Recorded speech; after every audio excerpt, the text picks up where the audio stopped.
Hello everyone, I am the storyteller and I am here to help you today. I know you use this video to fall asleep, so before that, like the video and subscribe to the channel. Also, where are you from and what time are you watching? Now get comfortable and relax.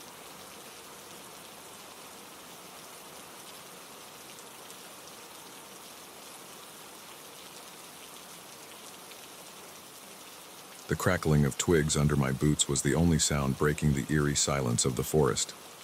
I had always loved solo camping trips, but something about this one felt different.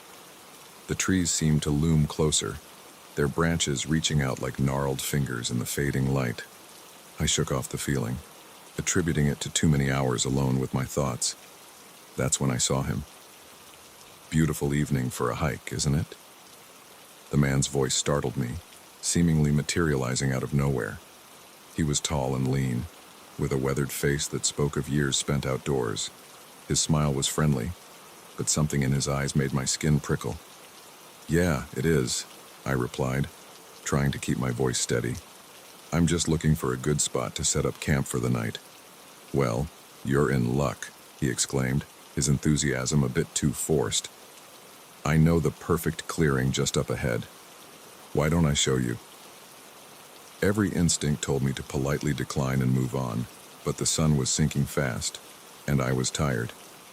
Against my better judgment, I nodded and followed him down the narrow trail. As we walked, he chatted amiably about the area, pointing out various plants and rock formations. His knowledge was impressive, and I found myself relaxing slightly. Maybe I had misjudged him. "So, what brings you out here all alone?" he asked, glancing back at me with that unsettling smile. "We just needed to clear my head," I said, keeping my answer vague. "Sometimes the city gets too loud, you know." He nodded sagely. "Oh, I know exactly what you mean. That's why I never leave these woods. They have a way of keeping you." The way he said it sent a chill down my spine, but before I could dwell on it, we emerged into a small clearing. It was perfect for camping, with a flat area for my tent and a natural fire pit ringed with stones. "This is great. Thanks," I said, shrugging off my backpack. "I appreciate the help." "Oh, it's my pleasure," he replied, making no move to leave. "In fact, why don't I help you set up camp? It'll be dark soon, and 4 hands are better than 2. I hesitated, not wanting to offend him, but also not comfortable with the idea of him staying. "That's okay, I can manage. I'm sure you have your own camp to get back to." He waved his hand dismissively. "Nonsense. I'm in no rush. Besides, it's not safe for someone to be out here alone. You never know what kind of creatures might be lurking in the dark." The emphasis he placed on creatures made my heart rate spike. I forced a smile and started unpacking my tent, hoping that if I got set up quickly, he'd leave. As we worked, the stranger's behavior became increasingly odd. He'd ask personal questions, then change the subject abruptly when I deflected. His eyes would dart to the woods surrounding us, as if watching for something. And more than once, I caught him staring at me with an intensity that made my skin crawl. The sun had fully set by the time we finished, the clearing now bathed in silvery moonlight. I stood back, admiring my cozy setup, when I felt a hand on my shoulder. I jumped, spinning around to find the stranger mere inches from my face. "You've done well," he said, his voice low and gravelly. "But there's still so much to do before the night is through." I took a step back, my heart pounding. "Thanks for your help, but I think I'm good now. You should probably head back to your own camp before it gets too late." He tilted his head, reminding me unnervingly of a predator sizing up its prey. "Oh, but I'm exactly where I need to be. You see, these woods, they get hungry sometimes, and it's been so long since we've had a visitor." My blood ran cold as the implications of his words sank in. I glanced at my tent, calculating the odds of reaching my phone before he could stop me. As if reading my thoughts, he stepped between me and the tent. Now, let's not do anything rash. The night is young, and we have so much to discuss." I backed away slowly, my mind racing for a way out of this nightmare. Look, I don't want any trouble. Why don't we just go our separate ways? He laughed, a chilling sound that echoed through the trees. But trouble has already found you, my dear. The moment you stepped into these woods, you became part of them, and they don't let go easily. I turned to run, but he was faster than I expected. His hand clamped around my wrist, yanking me back with surprising strength. I stumbled, falling hard onto the forest floor. Please, I gasped, struggling to free myself from his grip. Just let me go. I won't tell anyone about this, I swear. His eyes glittered in the moonlight, a manic glee spreading across his face. Oh, but that's not how this works. You see, the forest chose you, and now you'll never leave. As he spoke, I became aware of movement in the surrounding woods. Shadows seemed to shift and swirl, taking on vaguely human shapes. Panic threatened to overwhelm me, but I forced it down. I had to think, had to find a way out. My free hand groped the ground, searching for anything I could use as a weapon. My fingers closed around a hefty branch, and without hesitation, I swung it with all my might. The impact caught him off guard, and his grip loosened just enough for me to wrench free. I scrambled to my feet and ran, not caring about direction or path, just needing to put distance between us. Branches whipped at my face as I tore through the underbrush, the stranger's enraged howls echoing behind me. The forest seemed to come alive around me, trees creaking and groaning as if trying to block my escape. I ran until my lungs burned and my legs threatened to give out. Only then did I dare to slow down and take stock of my surroundings. The clearing and my campsite were long gone, replaced by dense, unfamiliar woods. The moonlight barely penetrated the thick canopy, leaving me in near total darkness. Leaning against a tree, I tried to calm my ragged breathing and racing heart.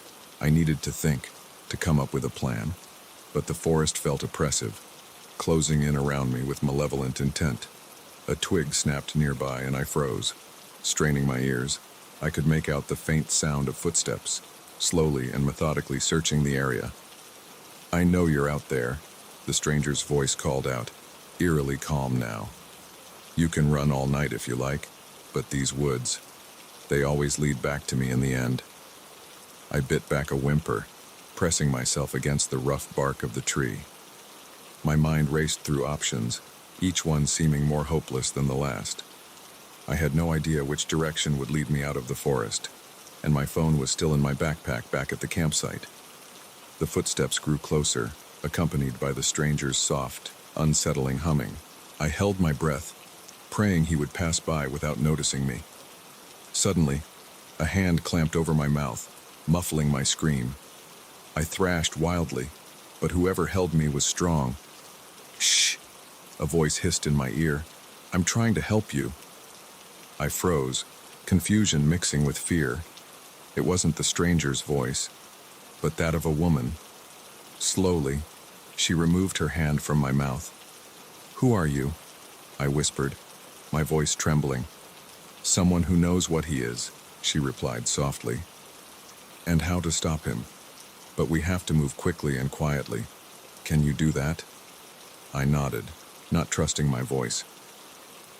The woman took my hand and led me deeper into the woods, moving with a surety that spoke of intimate familiarity with the terrain. We walked for what felt like hours, the woman occasionally pausing to listen or change direction. Just when I thought I couldn't take another step, we emerged into another clearing. This one was different, though.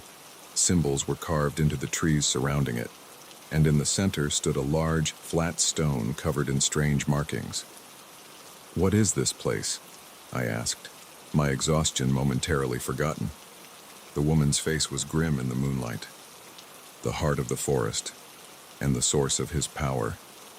She quickly explained how the stranger was bound to the forest, drawing strength from it to lure and trap unsuspecting hikers. But the bond worked both ways, and if we could sever it, we might have a chance to escape.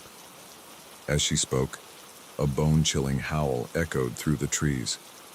He had found our trail. "We're out of time," the woman said, her voice tight with urgency. "Whatever happens, don't let him touch the stone." The clearing erupted into chaos as the stranger burst through the tree line, his face contorted with rage. He lunged for the stone, but the woman intercepted him, grappling fiercely. I stood frozen for a moment, overwhelmed by the surreal scene before me. But as the stranger began to overpower the woman, I knew I had to act. Spotting a sharp rock near my feet, I scooped it up and charged forward. With all my strength, I brought it down on the strange symbols carved into the stone. The effect was immediate and terrifying. A deafening crack split the air, and the ground beneath our feet began to tremble. The stranger let out an inhuman shriek, his body contorting as if being torn apart from the inside. "Run!" the woman shouted, grabbing my arm and pulling me towards the trees. We ran blindly through the woods, the earth shaking violently beneath us. Trees groaned and toppled around us, and I was certain we would be crushed at any moment. Just when I thought we couldn't go on, we burst out of the tree line onto a paved road. A car screeched to a halt in front of us, the driver's shocked face visible through the windshield. As we climbed into the car, I looked back at the forest. A thick, unnatural mist was rising from the trees, obscuring everything from view. The last thing I saw before we drove away was a twisted, inhuman shape emerging from the mist, its agonized howl fading into the night. I never went camping alone again after that night. The wilderness held a new terror for me now, one that no amount of rationalization could erase. Sometimes, in my dreams, I still hear the stranger's voice calling out to me, promising that one day, the forest will reclaim what it lost. And on those nights, I wake up in a cold sweat, grateful for the solid walls around me and the distance between myself and those dark, hungry woods.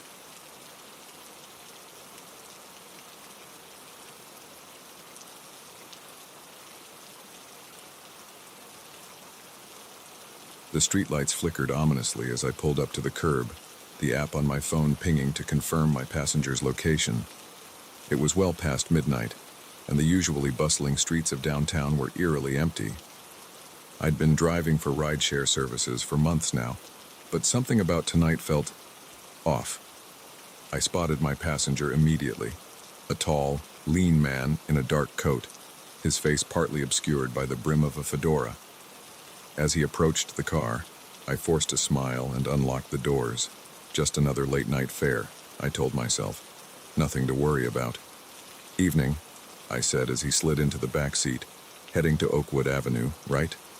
He nodded silently, his eyes meeting mine in the rearview mirror. There was something unsettling about his gaze, a coldness that sent a shiver down my spine. I pulled away from the curb, the silence in the car thick and oppressive. Usually, I'd try to make small talk with passengers, but something told me to keep quiet. We'd been driving for about 5 minutes when he finally spoke.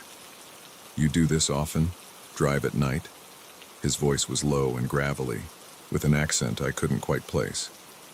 "Yeah, a few nights a week," I replied, trying to keep my tone casual. "It helps pay the bills." He hummed thoughtfully. "Must meet all sorts of interesting people." I nodded, my eyes flicking to the rearview mirror. He was staring intently at the back of my head, and I quickly looked back at the road. "So, what's your story?" he asked, leaning forward slightly. "What brings a person like you to this line of work?" The way he said "person" made my skin crawl, like he was tasting the word and finding it lacking. "Oh, just trying to make ends meet," I said, aiming for a light tone. "The flexible hours work well with my schedule." "Your schedule," he repeated slowly. "And what else does your schedule involve?" I swallowed hard, my hands tightening on the steering wheel. This was veering into territory that felt dangerous. "Not much," I said, forcing a laugh. "Work, sleep, repeat, the usual." He leaned back, but I could feel his eyes still on me. "The usual," he echoed. "How ordinary." The way he said it made it sound like an accusation. We drove in silence for a few more minutes, the streets growing darker and less familiar as we headed towards the outskirts of town. I realized with a jolt that we were in an area I didn't know well, the houses growing sparser and the roads narrower. "So," he said suddenly, making me jump, "tell me about your family." My blood ran cold. I hadn't mentioned anything about my family. I, don't really have much family," I lied, trying to keep my voice steady. "No," he said, and I could hear the smile in his voice. "That's not what your profile says. In fact, it mentions a sister in Millbrook, was it? Lovely little town." My heart was pounding now. How did he know that? My rideshare profile didn't have any personal information like that. "I think you must be mistaking me for someone else," I said, my voice shaking slightly. He chuckled, a low, menacing sound that made the hair on the back of my neck stand up. "Oh, I don't think so, Sarah," he said, using my name for the first time. "I think I know exactly who you are." I felt panic rising in my chest. This wasn't right. None of this was right. "I think there's been some kind of mistake," I said, trying to keep my voice calm. "Maybe we should end the ride here." "Keep driving," he said, his voice suddenly hard and cold. "We're not finished yet." I glanced in the rearview mirror and saw him reaching into his coat. My heart leapt into my throat as I imagined what he might be pulling out. In that moment, I made a split-second decision. I slammed on the brakes, the car screeching to a halt. The sudden stop threw him forward, and I used that moment of confusion to unbuckle my seatbelt and fling open the driver's door. I ran, my feet pounding on the pavement, not daring to look back. I could hear him shouting behind me, the car door slamming shut. The street was dark and unfamiliar, houses looming on either side with no lights on. I darted between two buildings, my breath coming in ragged gasps. I could hear his footsteps behind me, getting closer. I pushed myself harder, my lungs burning. Suddenly, I stumbled, my foot catching on an uneven patch of ground. I went down hard, scraping my hands and knees on the rough pavement. Before I could get up, a hand grabbed my ankle, yanking me back. I screamed, kicking out wildly, but his grip was like iron. He flipped me over, looming over me in the darkness. In the faint moonlight, I could see his face clearly for the first time. His eyes were wild, a manic grin spreading across his features. Now, he said, his voice mockingly gentle. "That wasn't very nice, Dara and Sarah. We were having such a lovely conversation." I struggled against his grip, but he was too strong. "How do you know my name?" I gasped. "What do you want?" He tilted his head, regarding me with an almost curious expression. "I know everything about you, Sarah. Your hopes, your fears, your dirty little secrets." He leaned in closer, his breath hot on my face. "And what I want is to play a game." My mind raced, trying to figure out how to escape. I needed to keep him talking, buy myself some time. "What kind of game?" I asked, my voice trembling. He smiled, a predatory grin that made my blood run cold. "Oh, it's a simple game. I ask questions and you answer truthfully. For every lie." He pulled something from his coat, a long, wicked-looking knife that glinted in the moonlight. "Well, let's just say the consequences are sharp." I swallowed hard, my eyes fixed on the knife. "And if I refuse to play?" His grip on my arm tightened painfully. "That's not an option, Sarah. The game has already begun." I closed my eyes, trying to steady my breathing. I needed to think, to find a way out of this nightmare. "First question," he said, his voice taking on a sing-song quality. "Why did you really start driving at night?" I hesitated, my mind racing. The truth was embarrassing, but lying seemed far more dangerous. I was trying to avoid someone," I admitted. "An ex who wouldn't leave me alone. I thought working nights would make it harder for him to find me." He nodded, seeming pleased. "Very good, Sarah. Honesty suits you. Next question. What's your biggest fear?" My heart pounded as I considered my answer. The truth was too revealing, too personal, but the knife gleamed menacingly in his hand, a clear warning against deception. Being helpless, I whispered, hating how vulnerable the admission made me feel. Not being in control of my own life.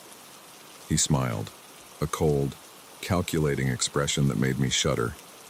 Interesting. And right now, how in control do you feel, Sarah? I bit back a sob, anger and fear warring inside me. What do you want from me? I demanded, my voice cracking. Why are you doing this? He tisked, wagging the knife in front of my face. Now, that's not how the game works. I asked the questions, remember? Suddenly, a bright light flooded the alley, momentarily blinding us both. The sound of an engine revving filled the air, and my attacker's head snapped up.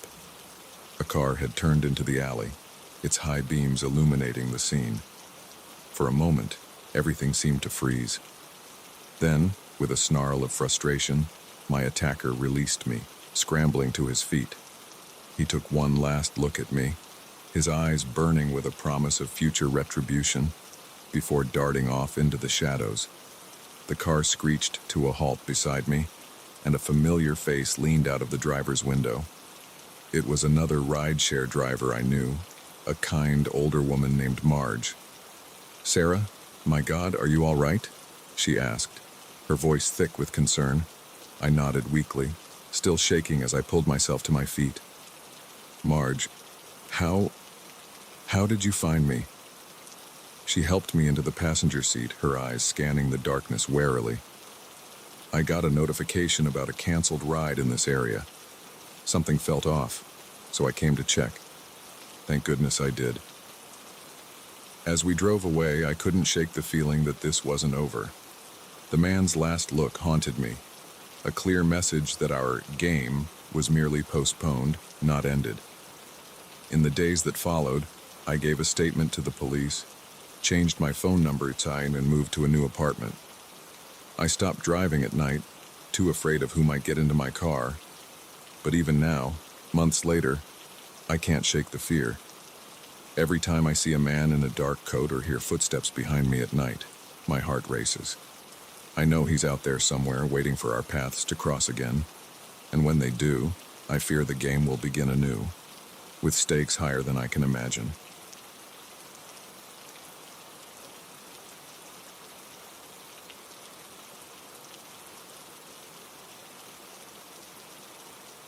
The moment we pulled into the driveway of our new home, I felt a chill that had nothing to do with the crisp autumn air. The house was beautiful, a charming Victorian with a wraparound porch and gabled windows, but something about the way the neighbors' curtains twitched, the sudden silence that fell over the previously bustling street, made my stomach churn with unease. "Home sweet home," my husband Mark announced cheerfully as he cut the engine. Our kids, Lily and Tom, bounced excitedly in the back seat, eager to explore their new territory.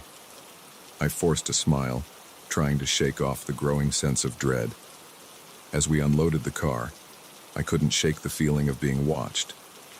Every few moments, I'd catch glimpses of faces in windows, quickly disappearing when I turned to look directly.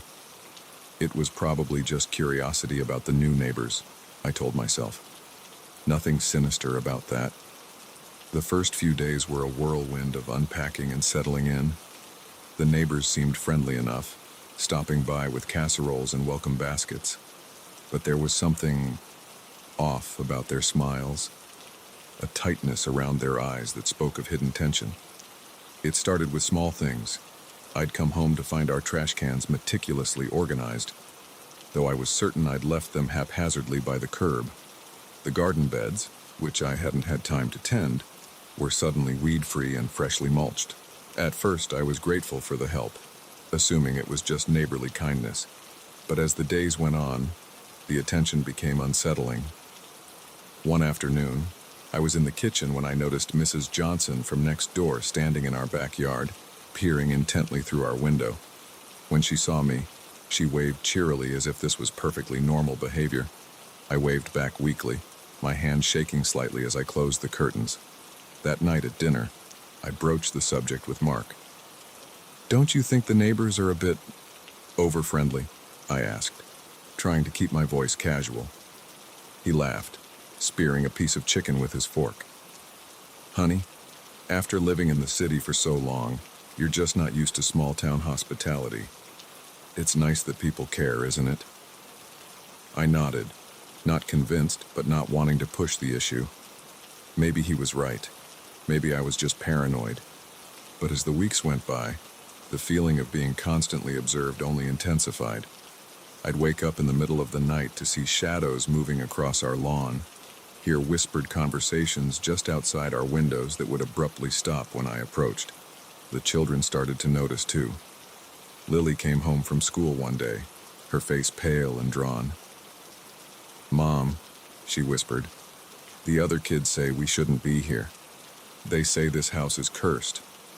I tried to reassure her, but her words sent a chill down my spine. That night, I couldn't sleep, my mind racing with questions. What had happened to the previous owners? Why had they left so suddenly, leaving behind furniture and personal belongings as if they'd fled in the middle of the night? Determined to get answers, I decided to do some digging. The next day, while Mark was at work and the kids at school, I headed to the local library. The librarian, a wizened old woman with thick glasses, eyed me suspiciously as I asked about the history of our house. "Why do you want to know?" she asked, her voice quavering slightly. "Just curious," I replied, trying to sound nonchalant. "We're the new owners, and I thought it would be interesting to learn about its past." She stared at me for a long moment before sighing heavily. "Very well, but don't say I didn't warn you." She led me to a back room filled with dusty archives and old newspapers. For hours, I pored over yellowed clippings and faded photographs. What I found made my blood run cold. Our house, it seemed, had a dark history. Over the past century, family after family had moved in, only to disappear mysteriously within a year. The articles were vague about the details, but there were whispers of cult activity, of sacrifices made to ensure the town's prosperity. As I read, pieces started falling into place. The over-attentiveness of the neighbors, their constant watching. They weren't being friendly. They were keeping tabs on us, waiting for something. I left the library in a daze, my mind reeling with the implications of what I'd learned. As I walked home, I noticed the stares of the townspeople more acutely. Their smiles seemed more like grimaces, their eyes cold and calculating. I burst through the front door, ready to tell Mark everything, only to find him sitting in the living room surrounded by neighbors. They all turned to look at me as I entered, their faces eerily blank. "Ah, there you are, honey," Mark said, his voice strangely flat. "We were just discussing the upcoming town festival. The neighbors think we should host it here." I stood frozen in the doorway, my heart pounding. This wasn't right. None of this was right. I don't think that's a good idea," I stammered, backing away slowly. Mrs. Johnson stood up, her movements stiff and unnatural. "Oh, but we insist," she said, her voice dripping with false sweetness. "It's tradition, you see. The newest family always hosts."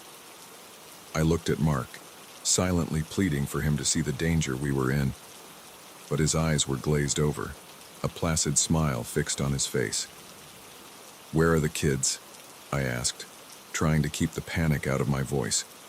They're playing at the park with the other children," Mr. Thompson from across the street said. "Don't worry, they're in good hands." The way he said it made my skin crawl. I knew then that I had to get us out of there, and fast.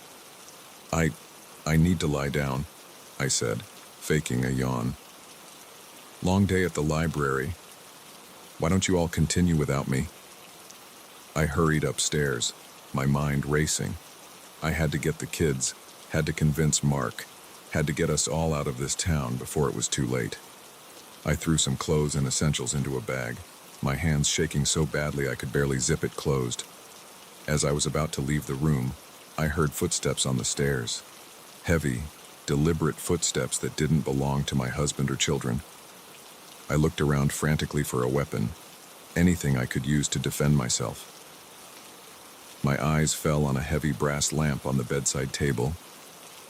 I unplugged it, gripping it tightly as I positioned myself behind the door. The footsteps stopped outside the room. I held my breath, my heart pounding so loudly I was sure they could hear it. The door creaked open slowly.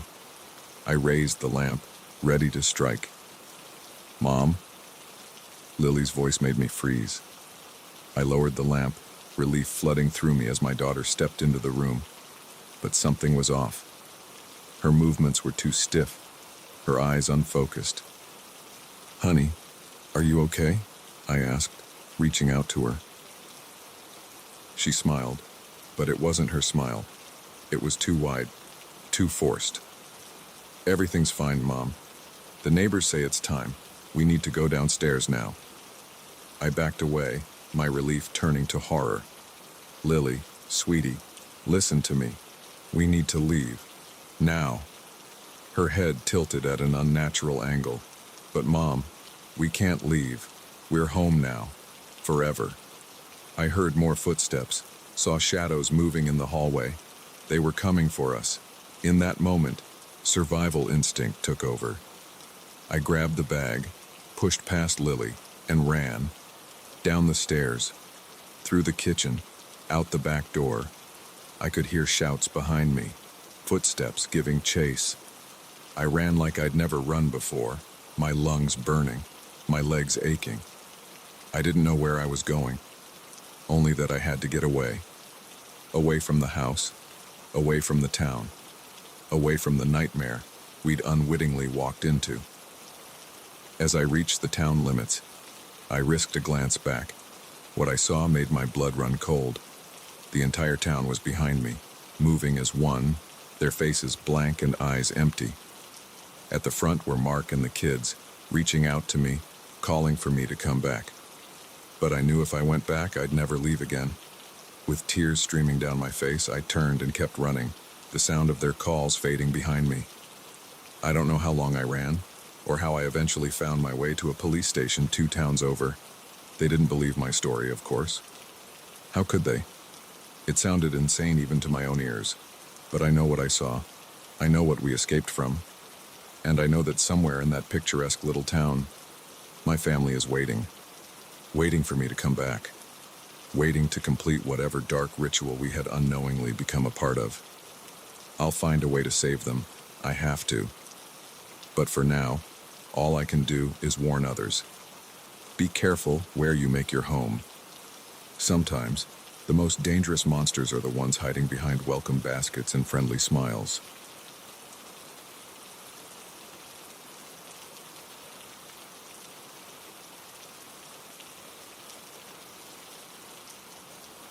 The old farmhouse stood silent against the backdrop of rolling hills, its weathered facade a stark contrast to the sleek photos on the Airbnb listing. As I pulled into the gravel driveway, a sense of unease settled over me like a heavy fog. This was supposed to be my writer's retreat, a chance to finish my novel in peace. But something about this place felt off. I shook off the feeling, chalking it up to city dweller jitters, and grabbed my bags from the trunk. The key was exactly where the host said it would be, tucked under a flower pot by the front door. As I turned it in the lock, the door creaked open with an ominous groan that seemed to echo through the empty house. The interior was charming in a rustic sort of way, all exposed beams and antique furniture. But there was a mustiness to the air, a feeling of neglect that no amount of artfully arranged throw pillows could disguise. I ran a finger along a nearby shelf, leaving a clear trail in the thin layer of dust. "Hello?" I called out, more out of habit than expectation. The listing had promised complete privacy, after all, but my voice seemed to be swallowed by the silence, as if the very walls were absorbing the sound. I spent the rest of the afternoon settling in, unpacking my clothes and setting up my laptop in the cozy study upstairs. As the sun began to set, casting long shadows across the wooden floors, I decided to call it a day and get some rest. That's when I heard it. A soft thump, like something being set down, coming from somewhere below. I froze, my heart suddenly racing. It was probably nothing, I told myself. An old house settling, maybe, or a branch hitting the roof. But then I heard it again, and again. A rhythmic sound, almost like footsteps. I crept to the top of the stairs, straining my ears. The sound had stopped, but now there was something else. A faint scratching, like nails on wood, coming from behind the walls. "Hello?" I called again, my voice shaky. "Is someone there?" Silence. I laughed nervously, trying to shake off the growing sense of dread. I was being ridiculous. There was no one here but me. I was letting my writer's imagination run wild, that's all. I went to bed that night with all the lights on, telling myself it was just so I could read before sleep. But every creak of the house, every whisper of wind outside, had me sitting bolt upright, my heart pounding. The next morning, I woke to sunlight streaming through the curtains, feeling foolish about my night terrors. I made myself a strong cup of coffee and settled into work, determined to make up for lost time. But as the day wore on, little things kept pulling me out of my writing flow. A door I could have sworn I'd left open was now closed. A book had fallen from a shelf when I wasn't looking.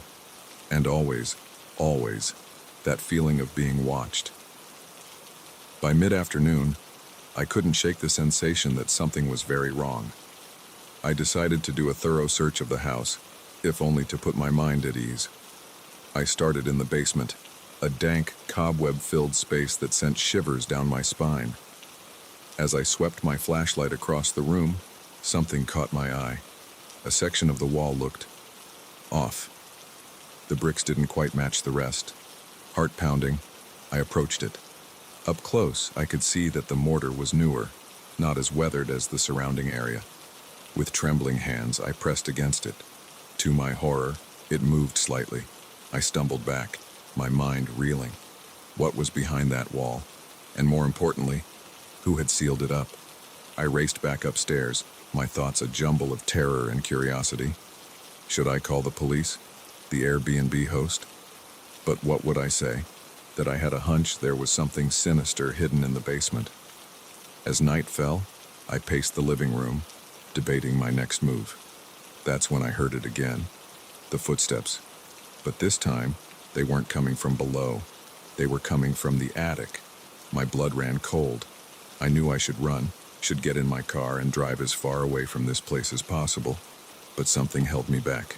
A need to know, to understand what was happening in this house. With shaking hands, I grabbed a heavy candlestick from the mantel and made my way to the attic stairs. Each step creaked under my weight, announcing my presence to whatever waited above.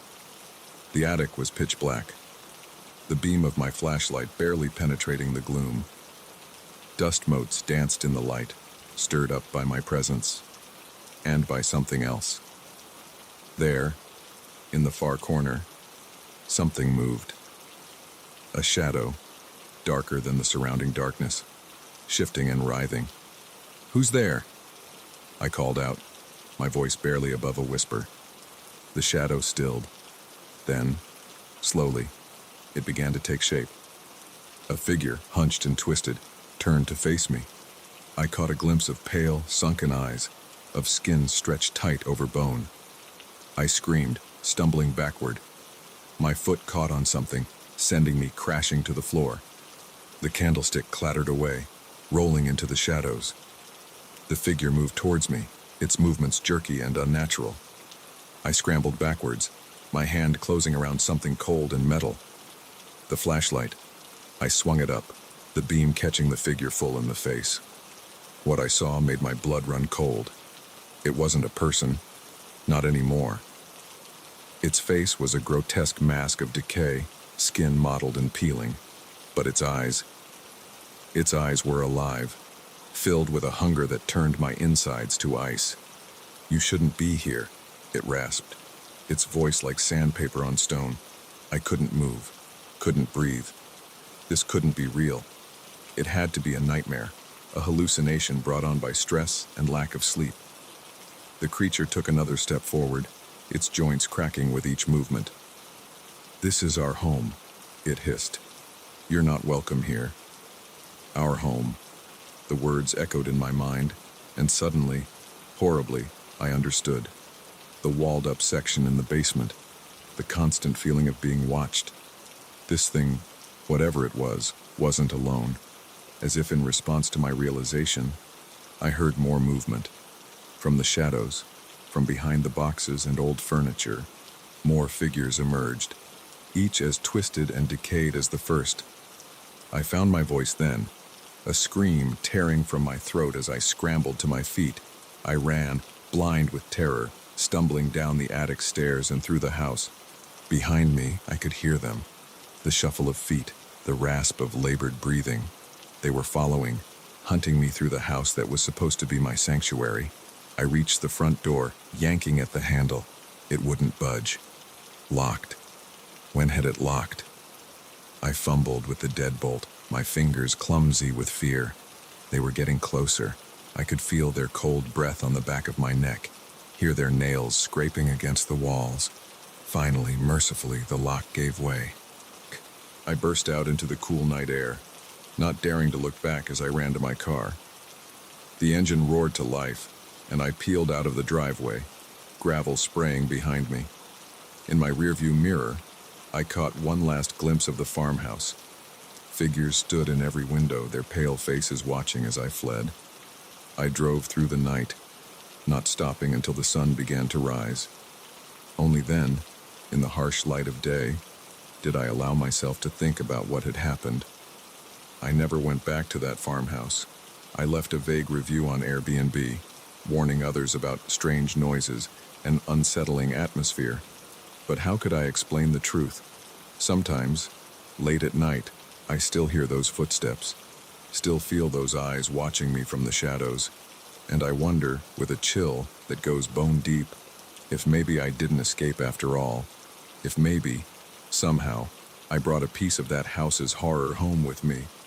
Because in those moments between sleep and waking, when the world is at its quietest, I swear I can hear a voice, rasping, hungry, and all too familiar.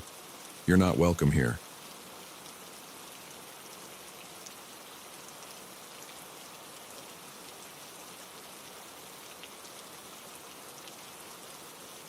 The first thing I noticed when the lights went out was the silence.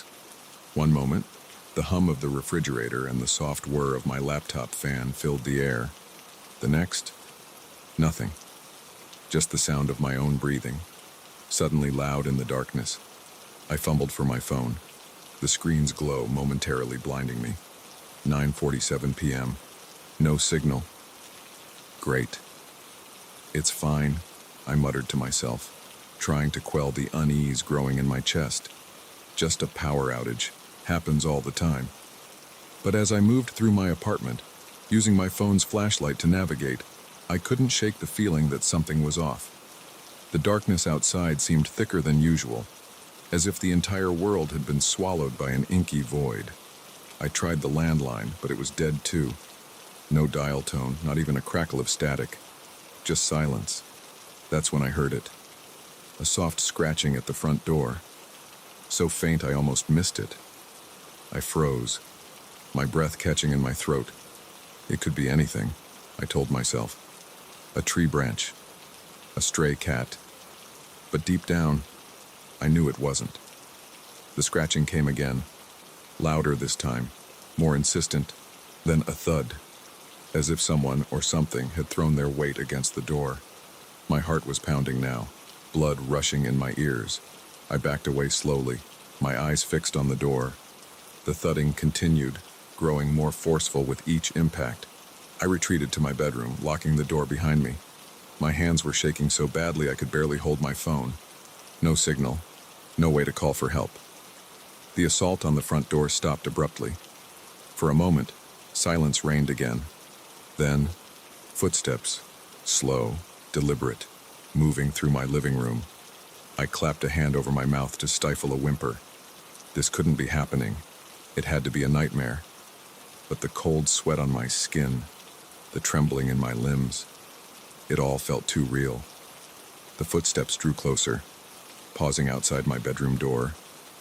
I held my breath, praying that whoever, whatever, was out there would move on. A soft chuckle broke the silence, sending chills down my spine. "I know you're in there," a voice called out, low and raspy. "Why don't you come out and play?" I backed away from the door, my mind racing. The window, it was my only chance. I moved towards it, trying to be as quiet as possible. The doorknob rattled. Now, the voice crooned. "Don't be rude. I've come all this way to see you." My fingers fumbled with the window latch. It was old, stiff from disuse. I pushed harder, panic giving me strength. The door shuddered as something heavy slammed against it. Once, twice. The window finally gave way, sliding up with a groan that seemed deafening in the quiet apartment. Cold night air rushed in, carrying with it the scent of rain and something else, something rotten. I was halfway out the window when the bedroom door splintered. In the dim light from my discarded phone, I caught a glimpse of my intruder, tall, unnaturally thin, with eyes that glowed like embers in the darkness. I didn't wait to see more. I scrambled out onto the fire escape, the metal grating cold against my bare feet. I could hear it moving behind me, its breathing harsh and excited. I ran down the stairs, the old structure creaking and swaying beneath me. My foot slipped on a wet step, and I nearly fell. A hand grabbed at my shirt, fingers like ice grazing my back. Panic gave me wings. I flew down the remaining stairs, jumping the last few feet to the alley below. The impact jarred my bones, but I didn't stop. I couldn't. I ran blindly through the dark streets, the sound of pursuit close behind. The entire city seemed deserted. Every window dark, every door closed. Where was everyone? A car. I needed to find a car. My keys were in my pocket. I always kept them there.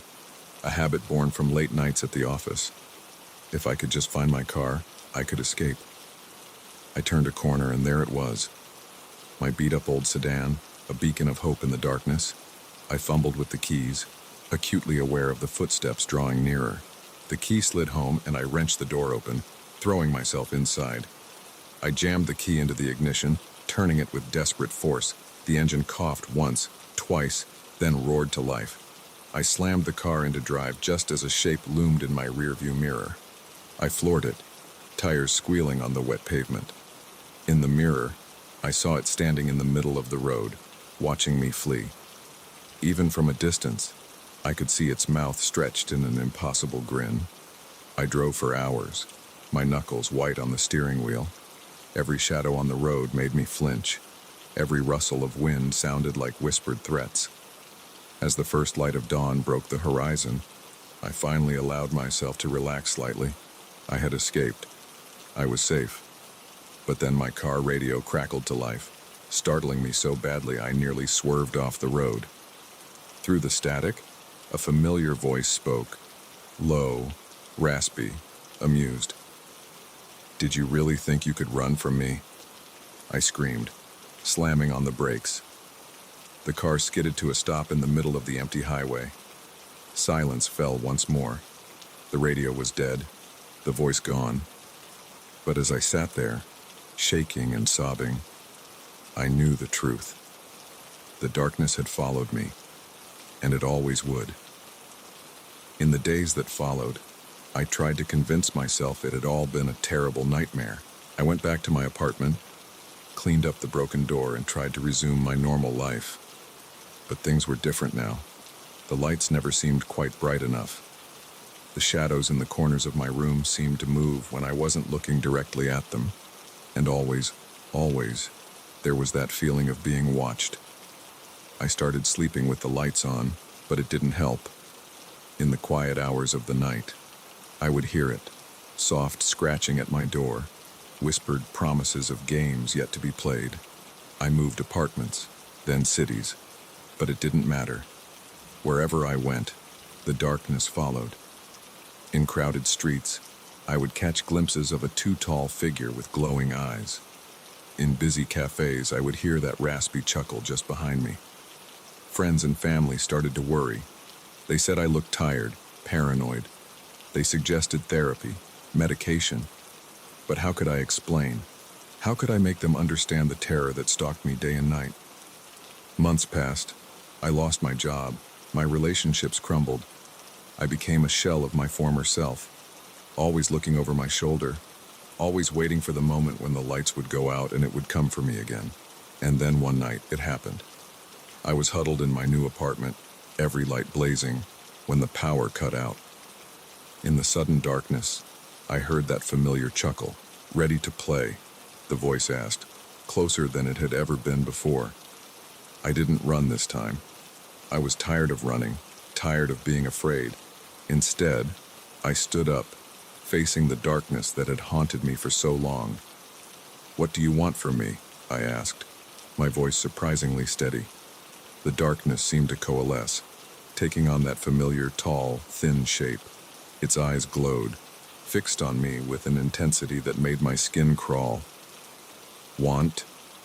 it repeated, sounding almost surprised. "My dear, I don't want anything from you. I am you. The part of you that you've always tried to ignore, the darkness you've always feared." As it spoke, I felt a chill of recognition. The voice, it was mine. Distorted and twisted, but undeniably mine. "No," I whispered. But even as I denied it, I knew it was true. The long nights of self-doubt, the fears I'd pushed down, the parts of myself I'd tried to hide, they had taken on a life of their own. The figure stepped closer, its form blurring at the edges, merging with the shadows around us. "Embrace me," it said, reaching out with hands that were both familiar and alien. "Stop running. Accept who you truly are." I stood there, trembling, as the darkness closed in around me. For a moment, I considered giving in, letting it consume me. But then I remembered the fear, the helplessness I'd felt that first night, the months of terror that followed. And I made a choice. "No," I said again, this time with conviction. "You're not me. You're what I was afraid I might become. But I choose differently." I reached out, not in fear, but with determination, and flicked on the light switch. The room flooded with light, harsh and sudden. The figure before me wavered, its form dissipating like smoke in the wind. But before it vanished completely, I saw something in its glowing eyes. Not anger or frustration, but relief. As the last wisps of darkness faded away, I felt a weight lift from my shoulders. The oppressive feeling of being watched, the constant dread, it was gone. I stood there in my brightly lit apartment, breathing deeply for what felt like the first time in months. The darkness was still there, of course. It always would be. But now I understood. It wasn't something to be feared or fought. It was a part of me, to be acknowledged and accepted. From that night on, I slept with the lights off. And when I heard that familiar scratching, that raspy chuckle in the dark, I didn't run. I didn't hide. I simply said, "I see you, I accept you, but you don't control me." And in the silence that followed, I found peace.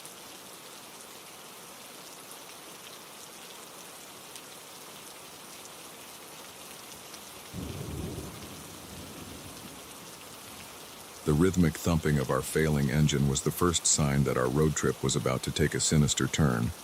As our car sputtered and coughed its way to a stop on that desolate stretch of rural Arkansas highway, I couldn't shake the feeling that we had just become characters in one of those horror stories my sister Jenny loved to read.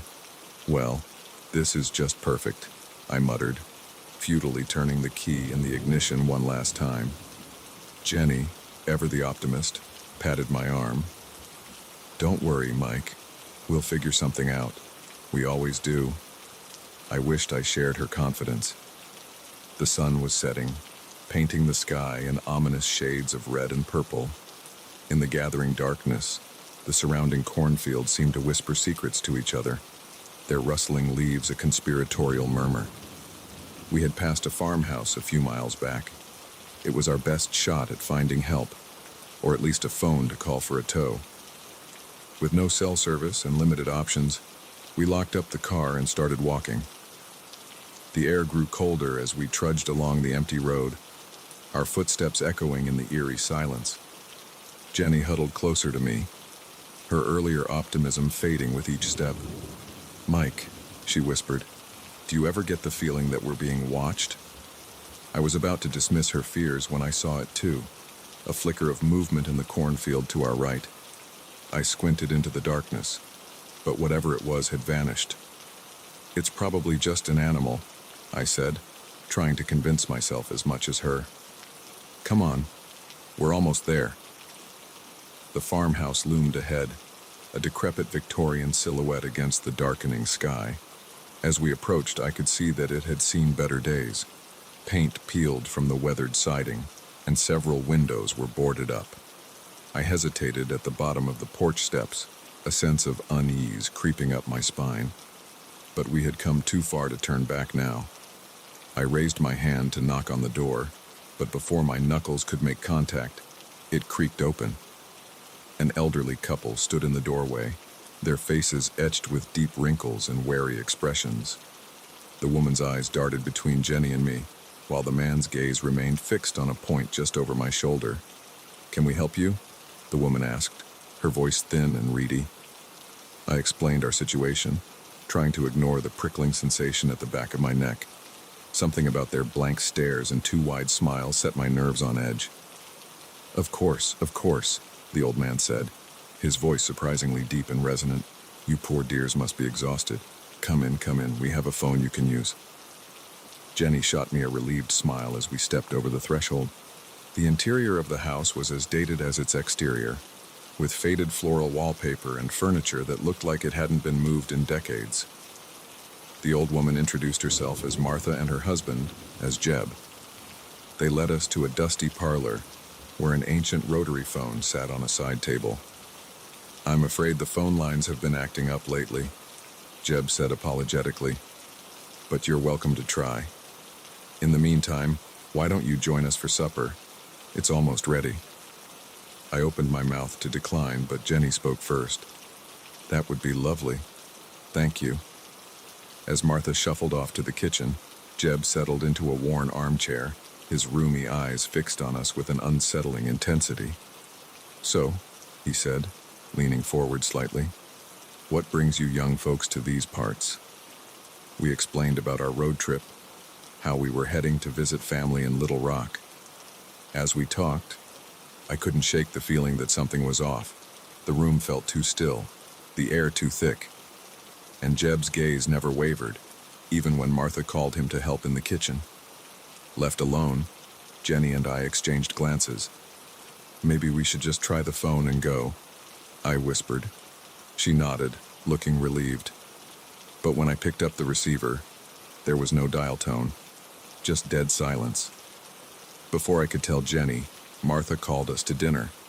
The dining room was dimly lit by flickering candles, casting long shadows across the walls. The table was set with mismatched china and tarnished silverware. As we took our seats, I noticed strange symbols carved into the wooden chairbacks. They looked ancient, almost runic. A shiver ran down my spine. Martha set a large, wool-covered dish in the center of the table. "I hope you're hungry," she said, her smile not quite reaching her eyes. "It's a family recipe." When she lifted the lid, the smell hit me first. It was rich and meaty, but with an underlying odor that turned my stomach. The stew inside was dark, almost black, with unidentifiable chunks floating in the murky liquid. Jenny paled beside me. "It looks interesting," she managed, always the polite one. Jeb and Martha watched us intently as they ladled the stew into our bowls. I lifted a spoonful, trying not to gag at the smell. Just as I was about to force myself to take a bite, a loud thump from upstairs made us all freeze. Martha's hand shook, spilling stew onto the tablecloth. "Just the house settling," Jeb said quickly, but his eyes darted nervously to the ceiling. Another thump, followed by the distinct sound of footsteps. Jenny grabbed my arm, her nails digging into my skin. "What was that?" I demanded, rising from my chair. Jeb stood as well, his friendly demeanor evaporating. "Sit down, boy," he growled. "Eat your supper." The footsteps grew louder, descending the stairs. Martha began to mutter under her breath, rocking back and forth in her chair. Suddenly, the dining room door burst open. In the doorway stood a figure that made my blood run cold. It was tall, impossibly thin, with limbs that seemed too long for its body. Its skin was pale and mottled, stretched tight over protruding bones. But its face was the stuff of nightmares. Empty eye sockets stared at us, and its mouth was a gaping maw lined with jagged teeth. Jenny screamed.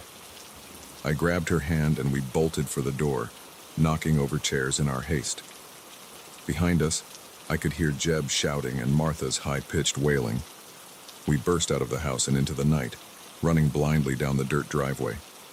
The cornfields on either side seemed to press in on us, the stalks reaching out like grasping fingers. I chanced to look back and immediately wished I hadn't.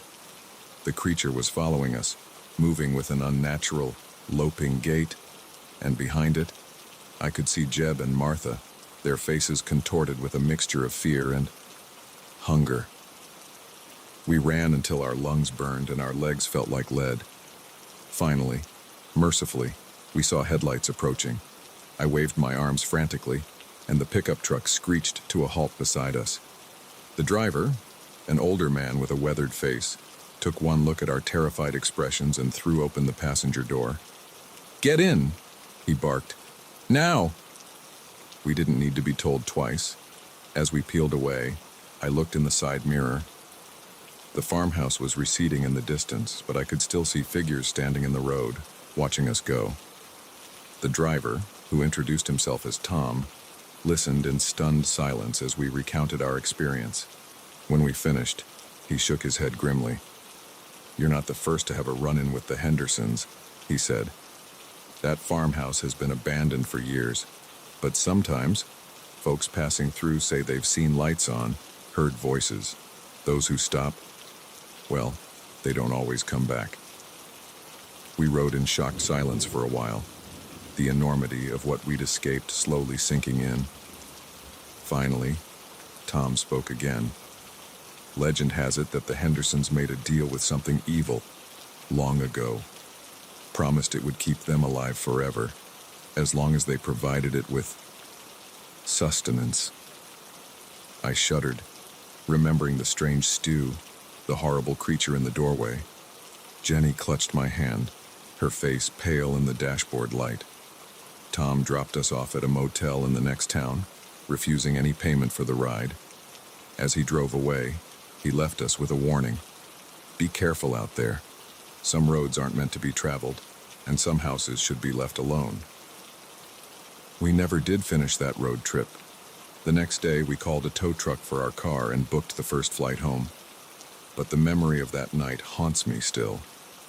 Sometimes, when I'm driving down a dark, lonely road, I can't help but glance in my rearview mirror, half expecting to see a decrepit farmhouse materialize in the distance, its windows glowing with an inviting light. And in my nightmares, I still hear Martha's sing-song voice calling us to dinner, smell that sickly sweet stew, and see those empty, hungry eyes staring at me from the shadows.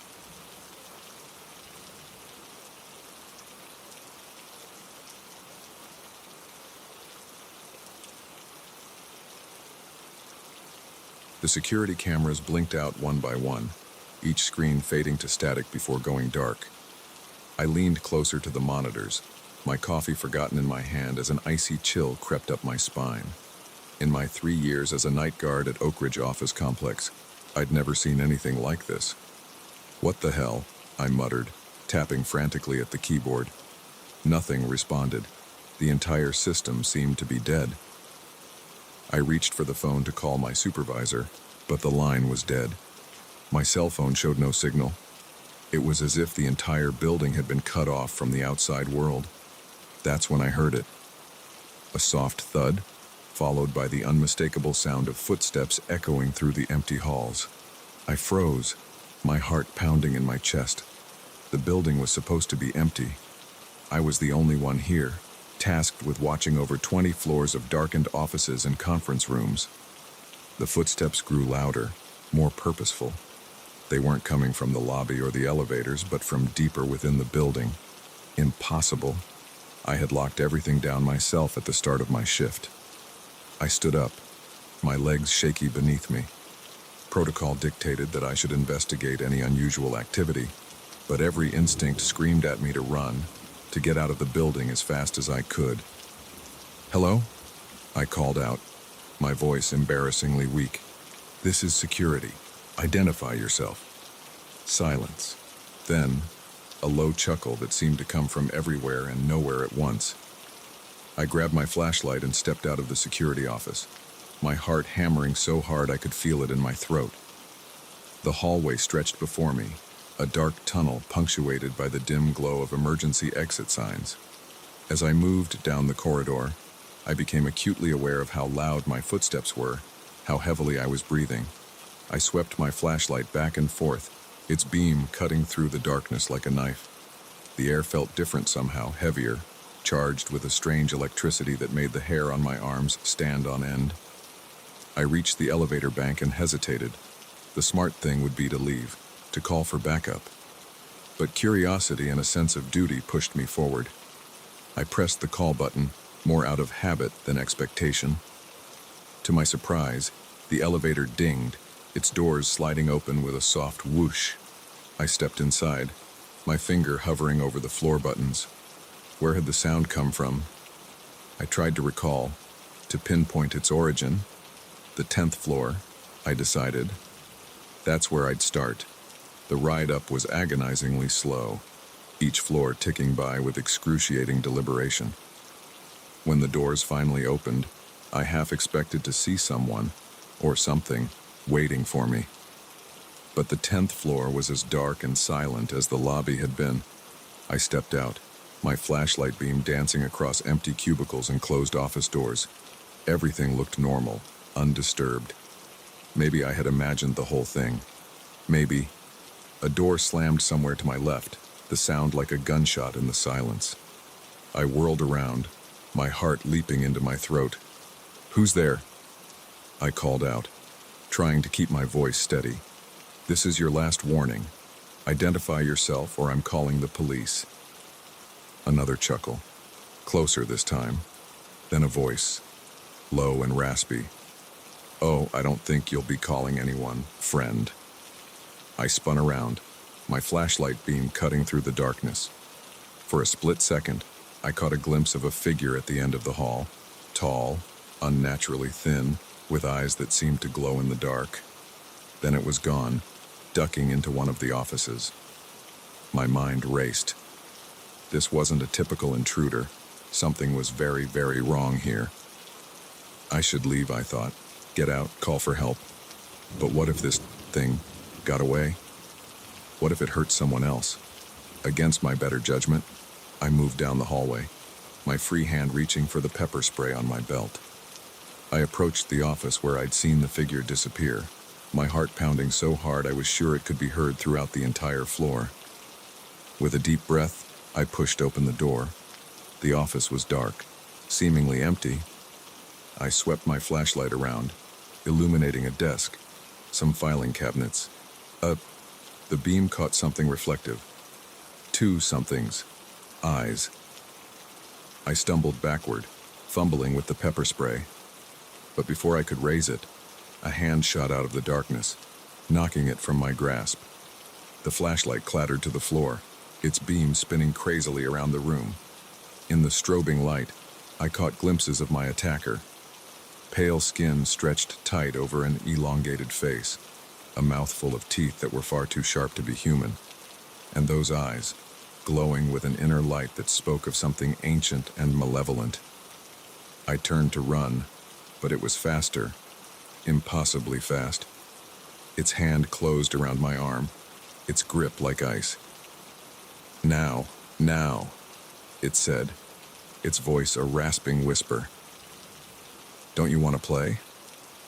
I struggled, panic giving me strength I didn't know I had. I managed to wrench free, bolting out of the office and down the hallway. Behind me, I could hear it laughing, the sound echoing off the walls. I ran for the stairs, not trusting the elevator. As I burst through the stairwell door, I heard it again, closer now. "You can run," it called out, "but you can't hide. This is my playground now." I took the stairs two at a time, my lungs burning, my legs screaming in protest. I didn't know where I was going, only that I had to get away. I emerged on another floor, the 15th floor according to the sign, and ran down the hallway looking for somewhere to hide. Most of the offices were locked, but I finally found one that opened. I ducked inside, closing the door as quietly as I could.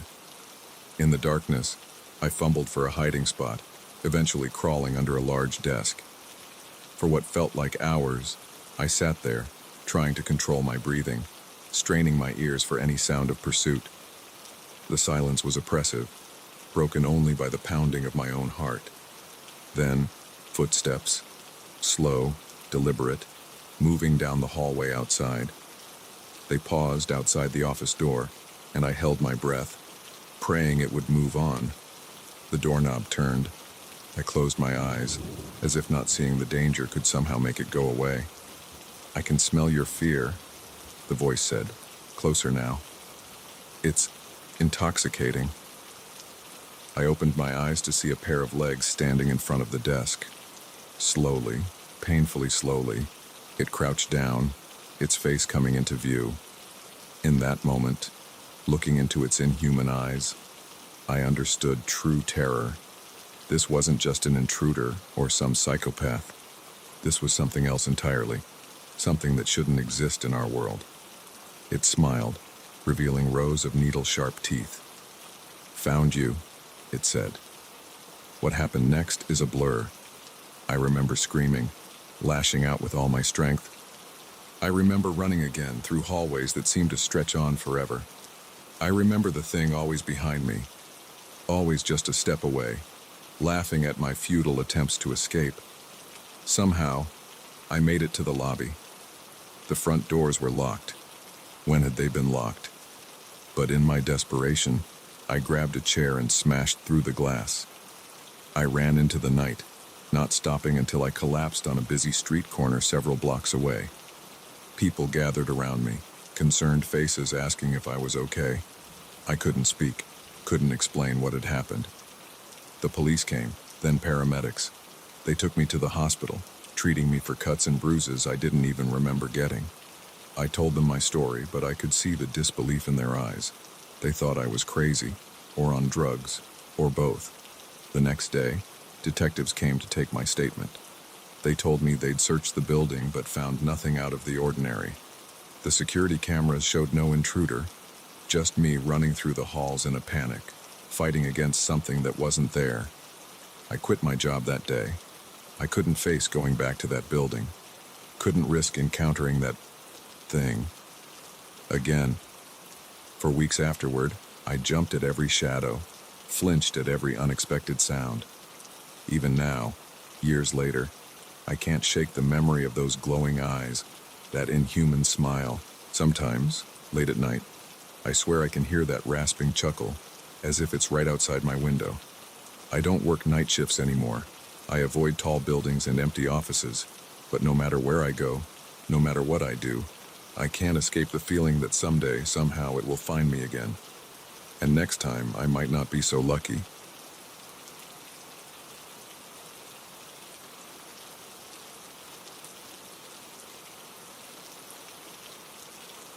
The map crumpled in my shaking hands as I squinted at it in the fading light.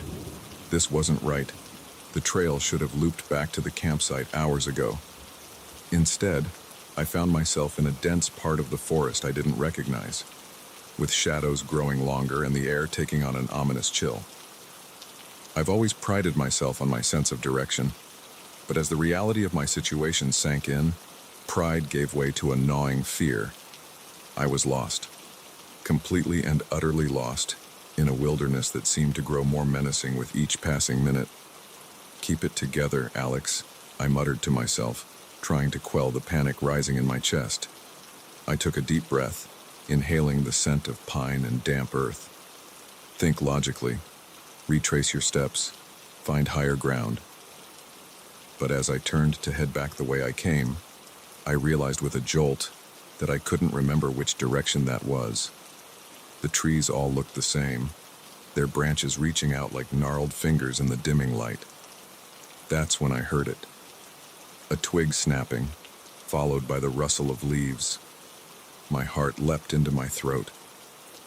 "Hello," I called out, my voice embarrassingly shaky. "Is someone there?" Silence. Then, another snap. Closer this time. Every instinct screamed at me to run, but I forced myself to stay still. It was probably just an animal, I reasoned. A deer, maybe, or a raccoon. Nothing to be afraid of. But as the sounds drew nearer, I couldn't shake the feeling that whatever was out there was too big to be any woodland creature I was familiar with, and it was moving with purpose. Towards me. I backed away slowly, my eyes scanning the deepening shadows. That's when I saw it. A flicker of light in the distance. Warm and inviting, like a cabin window illuminated against the darkness. Relief flooded through me. Civilization. Safety. Without a second thought, I began moving towards the light, my pace quickening with each step. As I drew closer, I could make out the silhouette of a small cabin. It looked old, weathered by years of harsh winters and scorching summers. But in that moment, it was the most beautiful sight I'd ever seen. I approached the door, my hand raised to knock, when a floorboard creaked behind me. I spun around, my heart racing. There, at the edge of the clearing, stood a man. He was tall and lean, with a weathered face that spoke of years spent in the wilderness. But it was his eyes that caught my attention, pale and intense. They seemed to glow in the twilight. "You look lost," he said, his voice gravelly and low. I nodded, trying to keep the tremor out of my voice. "I am. I was hiking and I got turned around somehow." He smiled, but it didn't reach his eyes. "Well, you're in luck. I was just about to have dinner. Why don't you come in and warm up?" Every horror movie I'd ever seen flashed through my mind. Stranger in the woods, isolated cabin. It was the setup for a dozen gruesome endings. But as another cold wind whipped through the clearing, I realized I didn't have much choice. It was this or spend the night lost in the increasingly hostile forest. "Thank you," I said, following him inside. The cabin was small but cozy, lit by the warm glow of oil lamps. A fire crackled in the stone fireplace, casting dancing shadows on the walls. The man, who introduced himself as John, bustled about, ladling some kind of stew into wooden bowls. "Eat," he said, handing me a bowl. "You must be famished." I realized. In my panic, I hadn't noticed the gnawing emptiness in my stomach.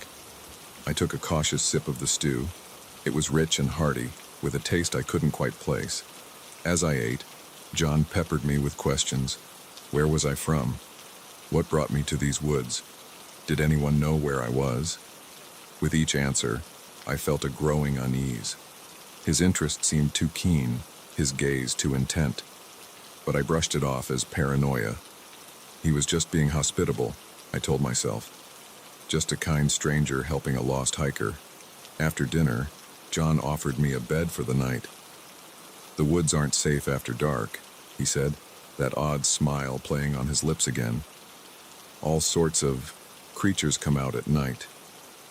I didn't like the way he said creatures, but the alternative of stumbling around in the pitch-black forest was even less appealing. I accepted his offer with as much gratitude as I could muster. The bedroom was small, with a narrow bed pushed against one wall.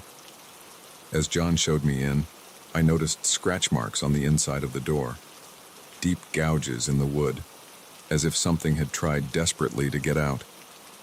"What happened to the door?" I asked, trying to keep my voice casual.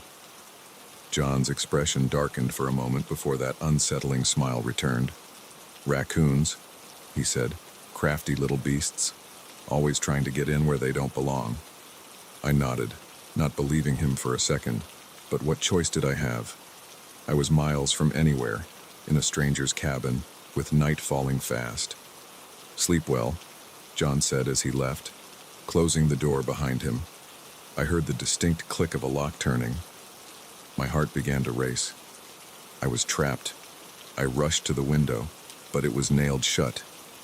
The scratches on the door suddenly took on a new, horrifying meaning. They weren't from something trying to get in. They were from someone trying to get out. I spent the night huddled in a corner, clutching my backpack like a shield. Every creak of the old cabin, every gust of wind outside, sent my imagination into overdrive. What was John planning? Why had he locked me in? As the first light of dawn crept through the window, I heard footsteps approaching. The lock turned, and the door swung open. John stood there, that eerie smile still plastered on his face. "Sleep well?" he asked, as if locking guests in their rooms was perfectly normal behavior. I nodded, not trusting my voice. I had to get out of here, but I needed to play along until I could find an opportunity to escape. "Breakfast is ready," John said, gesturing for me to follow him. As we ate, I tried to steer the conversation towards my departure. "I really appreciate your hospitality," I said, forcing a smile, "but I should probably get going. My friends will be worried about me." John's smile faltered for a moment. "Friends? I thought you said you were alone." I realized my mistake too late. "I mean, the people at the campsite. They'll notice I'm missing." John leaned forward, his pale eyes boring into mine. Now, he said, his voice taking on a dangerous edge. "There's no need to lie. We both know no one's looking for you." I stood up abruptly, my chair scraping against the floor. "I need to leave. Now." John stood as well, blocking my path to the door. "I'm afraid I can't let you do that," he said. "You see, it gets awfully lonely out here, and it's not often I have guests." The way he said guests made my blood run cold. I realized with horrifying clarity that I wasn't the first person to stumble upon this cabin. And if I didn't act fast, I wouldn't be the last. In a moment of desperation, I grabbed my bowl and hurled its contents at John's face. He yelled in pain and surprise, momentarily blinded by the hot stew. I took my chance and ran. I burst out of the cabin, my lungs burning as I gulped in the cool morning air. Behind me, I could hear John shouting, his heavy footsteps giving chase. I ran faster than I ever had in my life, crashing through underbrush, leaping over fallen logs. Branches whipped at my face, leaving stinging scratches. But I didn't slow down. I could hear John behind me, getting closer. Just when I thought my legs would give out, I broke through the tree line. There, in the distance, I saw a road, civilization, safety. With a final burst of energy, I sprinted towards it. A car appeared on the horizon, and I waved my arms frantically, screaming for help. The car slowed, then stopped. An older couple peered out at me, their faces etched with concern. I didn't wait for them to speak, just yanked open the back door and threw myself inside. "Drive!" I yelled. "Please, just drive!" As we sped away, I dared to look back. There, at the edge of the forest, I saw John. He stood perfectly still, watching the car disappear. Even from a distance, I could see that terrifying smile. I never went hiking alone again after that. The police searched the area but found no trace of the cabin or John. Sometimes, late at night, I still wake up in a cold sweat, convinced I can hear his gravelly voice calling out to me from the darkness. And on those nights, I lie awake until dawn, grateful for locked doors and the safety of civilization, knowing that somewhere out there, in the deep, dark woods, John is still waiting for his next guest.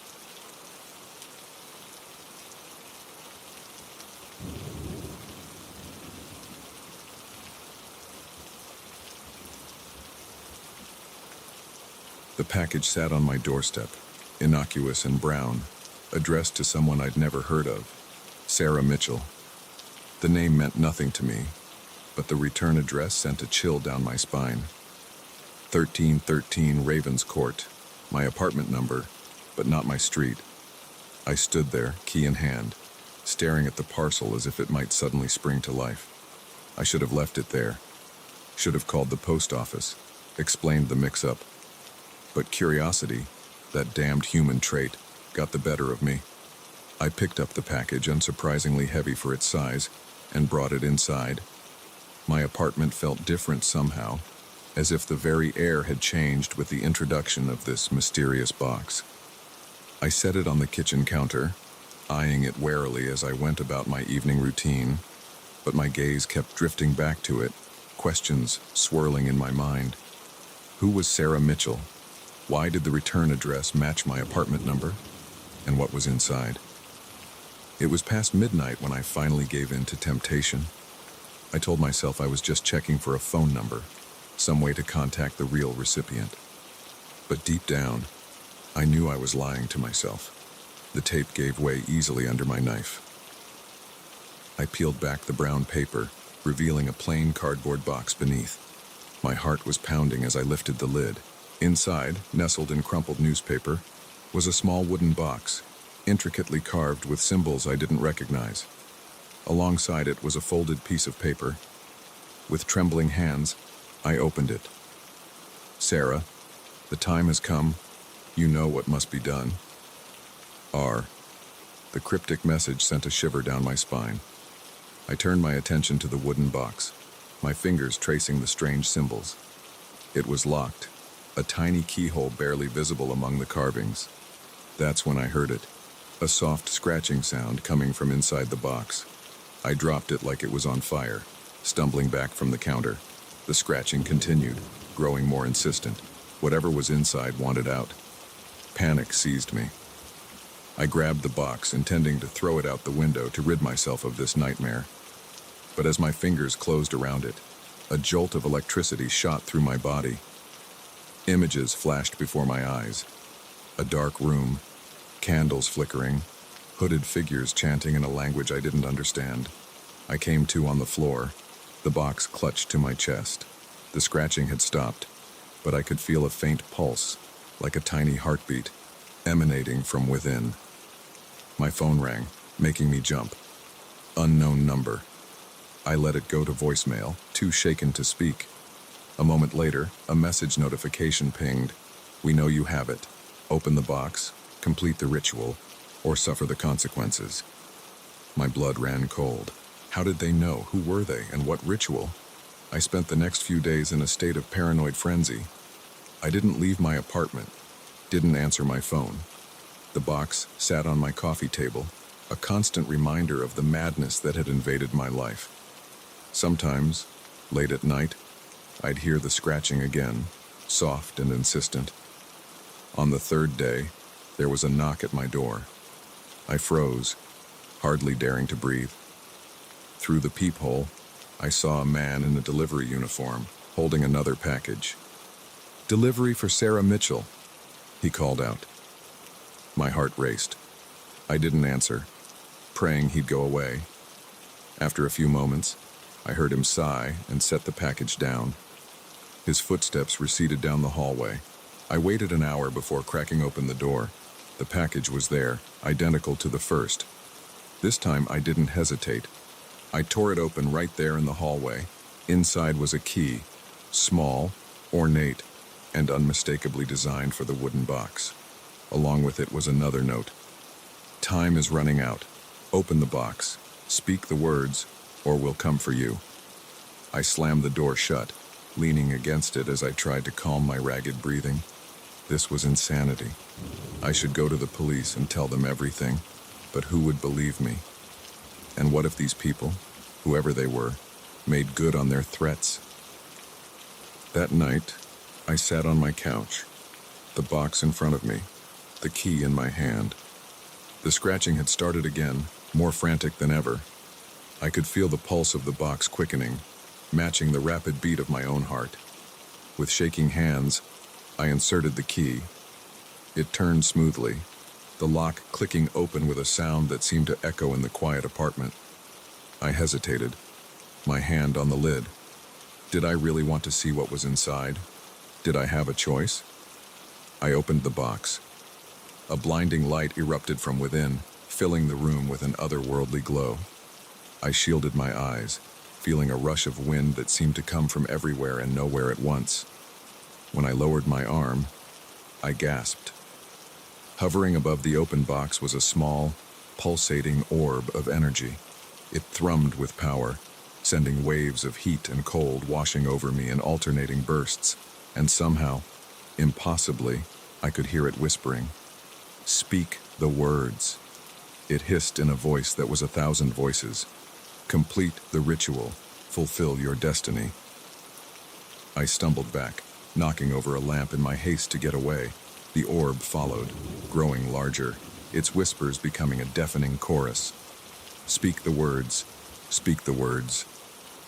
But I didn't know the words. I wasn't Sarah Mitchell. This wasn't meant for me. The orb pulsed angrily, tendrils of energy lashing out, scorching the walls and furniture. The temperature in the room skyrocketed, sweat pouring down my face as I cowered in the corner. "You are the chosen," the voices screamed. "You must complete the ritual." In that moment of terror and confusion, a memory surfaced. The vision I'd had when I first touched the box, the hooded figures, the chanting. Without thinking, I began to repeat the words I'd heard, a language I didn't understand pouring from my lips. The orb flared brightly, expanding to fill the room. I felt myself being lifted off the ground, suspended in the pulsing energy. The chant grew louder, my voice joining with the thousands of others. And then, suddenly, silence. I found myself standing in the middle of my destroyed living room, the box lying open and empty at my feet. The orb was gone, but I could feel its energy thrumming through my veins. I knew, with a certainty that terrified me, that I had changed, that the world had changed. A knock at the door made me jump. I approached cautiously, peering through the peephole. A group of people stood in the hallway, dressed in dark robes. The one in front smiled, and I recognized him as the delivery man from earlier. "Well done, Sarah," he said, though the door was still closed, or should I say vessel of the ancients. "It's time to fulfill your true purpose." I stood there, frozen, as the reality of my situation sank in. I wasn't Sarah Mitchell. I had never been Sarah Mitchell, but I had opened the box. I had spoken the words, and now, for better or worse, I had become her. As I opened the door to face my new destiny, one thought echoed in my mind. Never, ever open a package that isn't addressed to you. You never know what kind of Pandora's box you might be unleashing. The robed figures entered my apartment, their faces a mix of reverence and anticipation. The leader approached me, holding out a hand. "Come," he said. "There's much to be done." I took his hand, feeling the last vestiges of my old life slip away. Whatever lay ahead, whatever cosmic game I had unwittingly become a part of, there was no going back now. The package had been delivered, the ritual completed, and I, the accidental chosen one, was about to step into a world I never knew existed. As we left my apartment, my old life behind, I couldn't help but wonder, how many other Sarah Mitchells were out there, receiving packages not meant for them, unleashing forces they couldn't comprehend, and how many of them, like me, would be forever changed by a simple act of misplaced curiosity. The door closed behind us with a final, ominous click. My journey as the vessel of the ancients had begun, all because of a package that should never have been mine.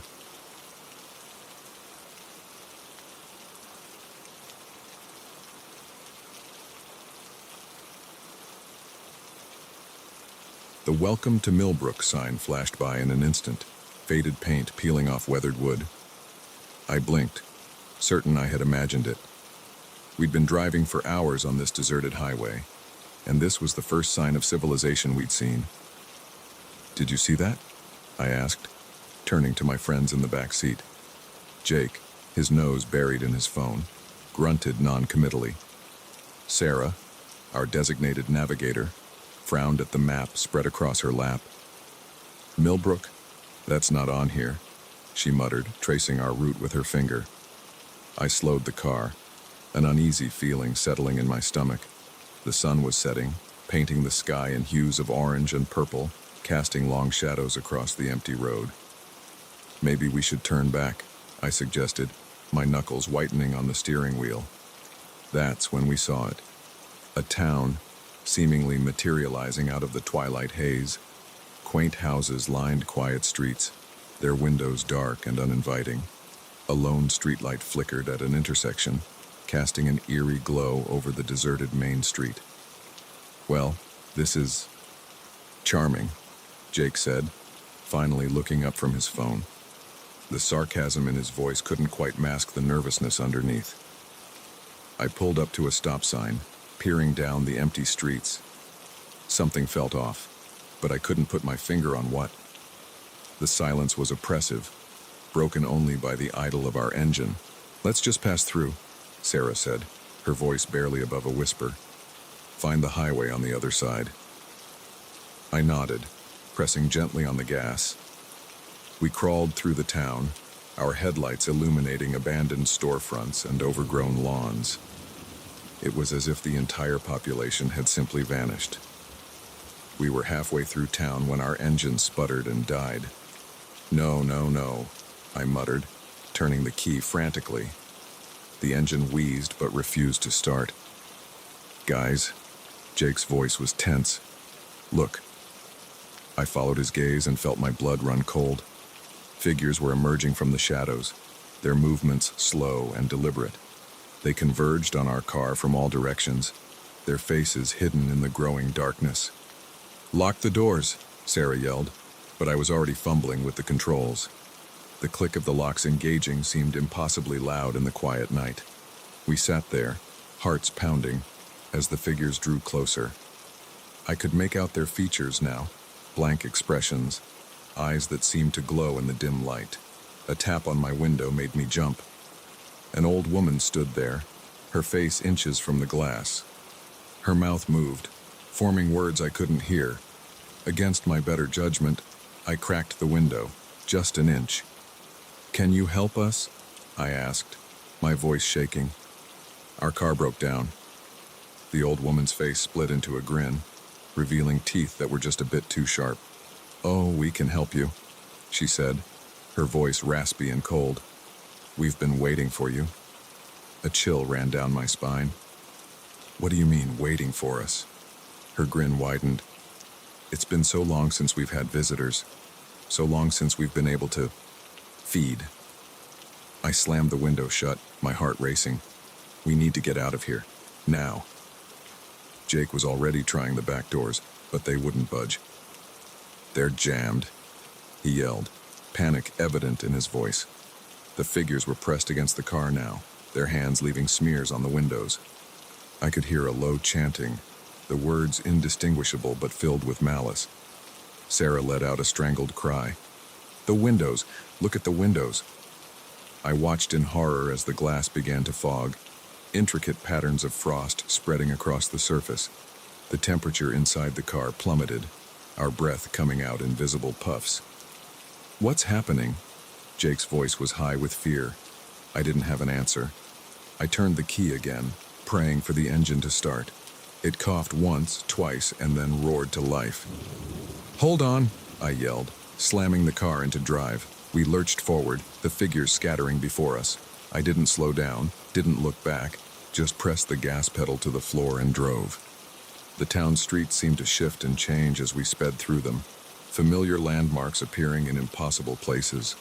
Every turn led us back to the center of town, the old woman's cackling laughter echoing in our ears.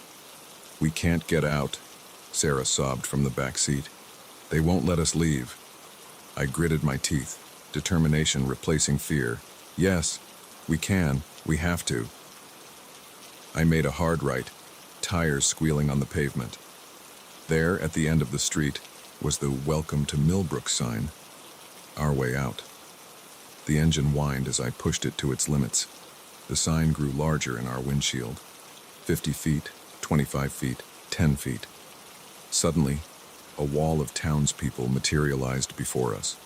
their eyes glowing with an otherworldly light. I hesitated for a split second, then pressed the gas harder. "Hold on!" I screamed as we plowed into the crowd. There was a sickening thud, and then we were through. The Welcome to Millbrook sign disappeared in our rearview mirror, along with the nightmare town. We drove in silence for miles, the adrenaline slowly fading, replaced by a bone-deep exhaustion. It wasn't until the first rays of dawn peeked over the horizon that I finally felt safe enough to pull over. We sat there on the side of the highway, trying to process what had happened. Our car was dented and scratched, evidence that the night's events weren't just a shared hallucination. What were they?" Sarah finally asked, her voice hoarse. I shook my head. "I don't know, and I don't want to know." Jake, who had been unusually quiet, spoke up. "Guys, look at this." He held up his phone, showing us a web search he'd managed to do once we'd gotten back in range. The headline made my blood run cold. Millbrook, the town that disappeared. The article went on to describe how, 50 years ago, the entire population of Millbrook had vanished overnight. Searches had turned up nothing. The town had been abandoned, left to rot. "But we were just there," Sarah whispered. "We saw them." I started the car, my hands shaking slightly. "Let's get out of here. I don't ever want to take a shortcut again." As we pulled back onto the highway, I couldn't shake the feeling that we'd escaped something ancient and hungry, something that would be waiting for the next unsuspecting travelers to stumble into its trap. I pressed the gas pedal harder, eager to put as much distance between us and Millbrook as possible. But even as the miles ticked by, I couldn't escape the memory of those glowing eyes, or the old woman's words echoing in my mind. "We've been waiting for you." I shuddered, knowing that somewhere behind us, in a town that shouldn't exist, they were still waiting. And I prayed that no one else would ever take that fatal wrong turn into Millbrook.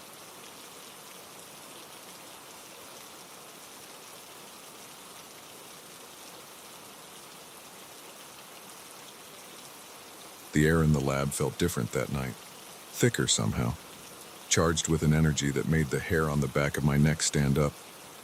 I'd been working late, as usual, poring over data from our latest experiments. But something wasn't right.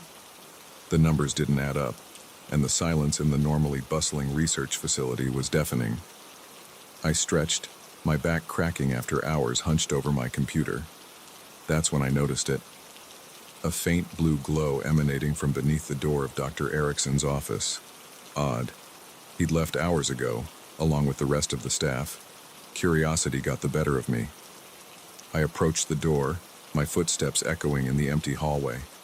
As I got closer, I could hear a low hum, barely audible but unmistakably there. My hand hesitated on the doorknob.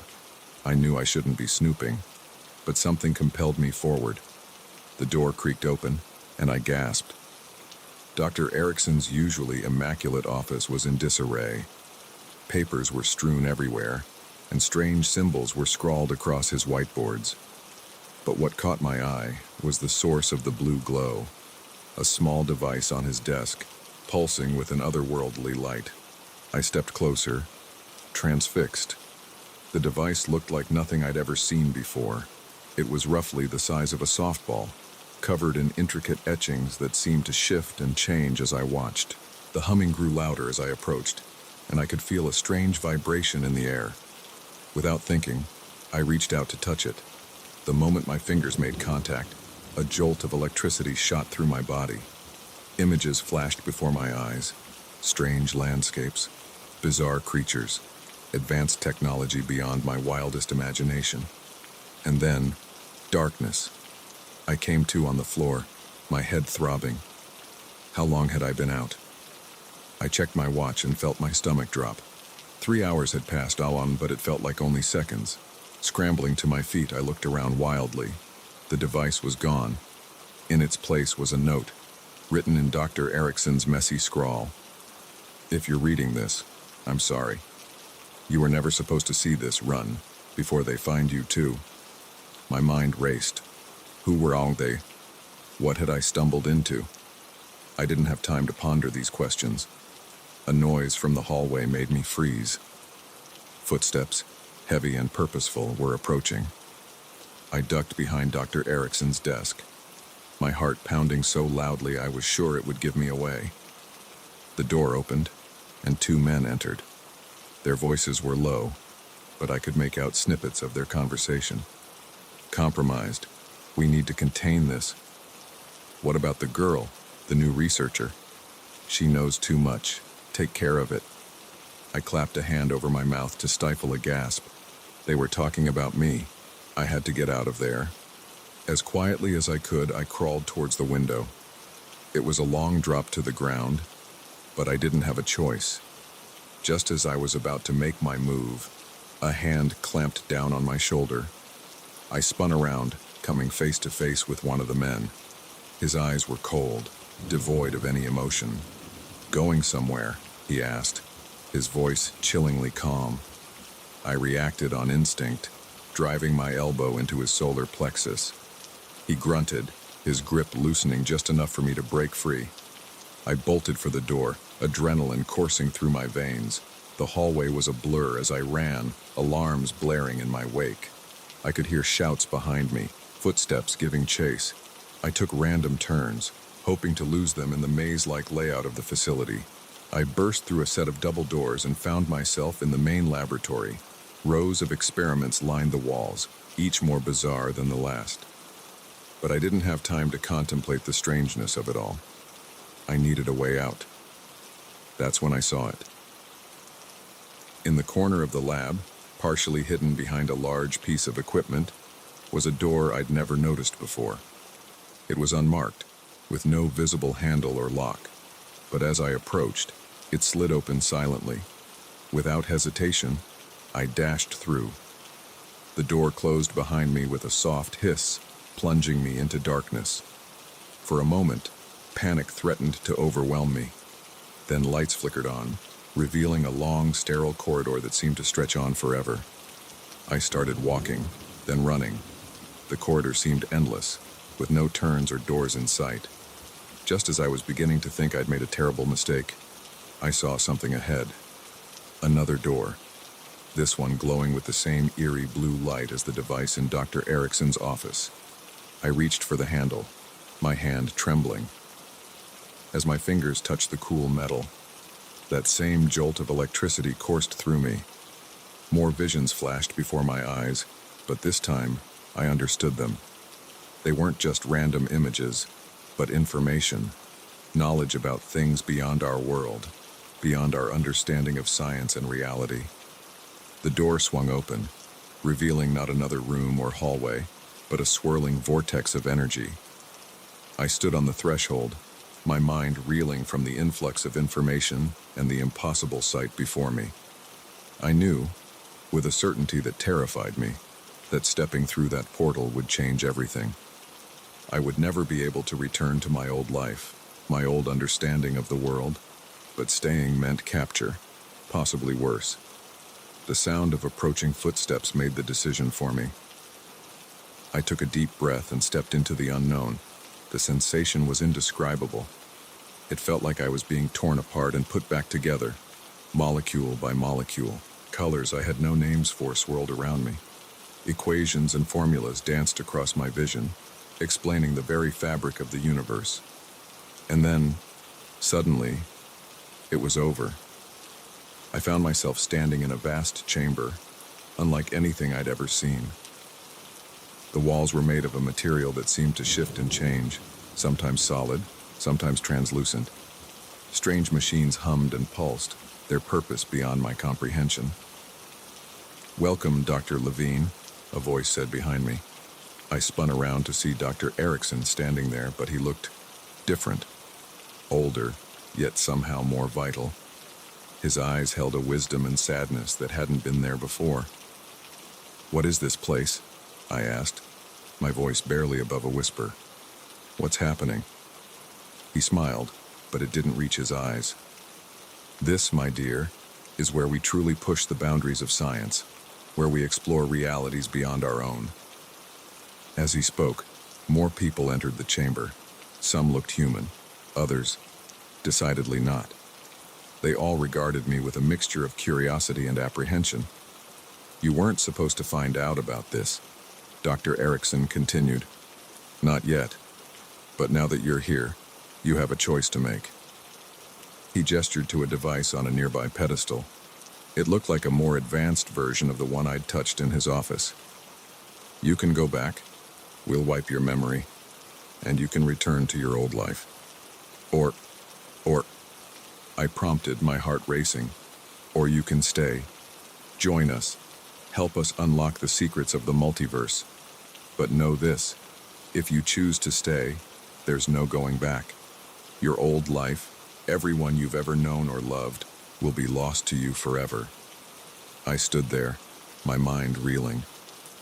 Part of me wanted to run back through that portal, to forget everything I'd seen and return to the comfortable ignorance of my former life. But a larger part, the part that had always pushed me to question, to explore, to seek out the unknown, knew there was only one real choice. I took a deep breath and stepped towards the device. "Where do we start?" Dr. Erickson's face broke into a genuine smile this time. "Welcome to the team, Dr. Levine. We have so much to show you." As the others gathered around, eager to begin my initiation into this new world of endless possibilities, I couldn't help but feel a mix of excitement and terror. I had no idea what lay ahead, what wonders or horrors I might encounter. But I knew one thing for certain: my life would never be the same again. And as I gazed out at the shifting walls of the chamber, catching glimpses of other worlds, other realities, I realized that my journey into the unknown had only just begun.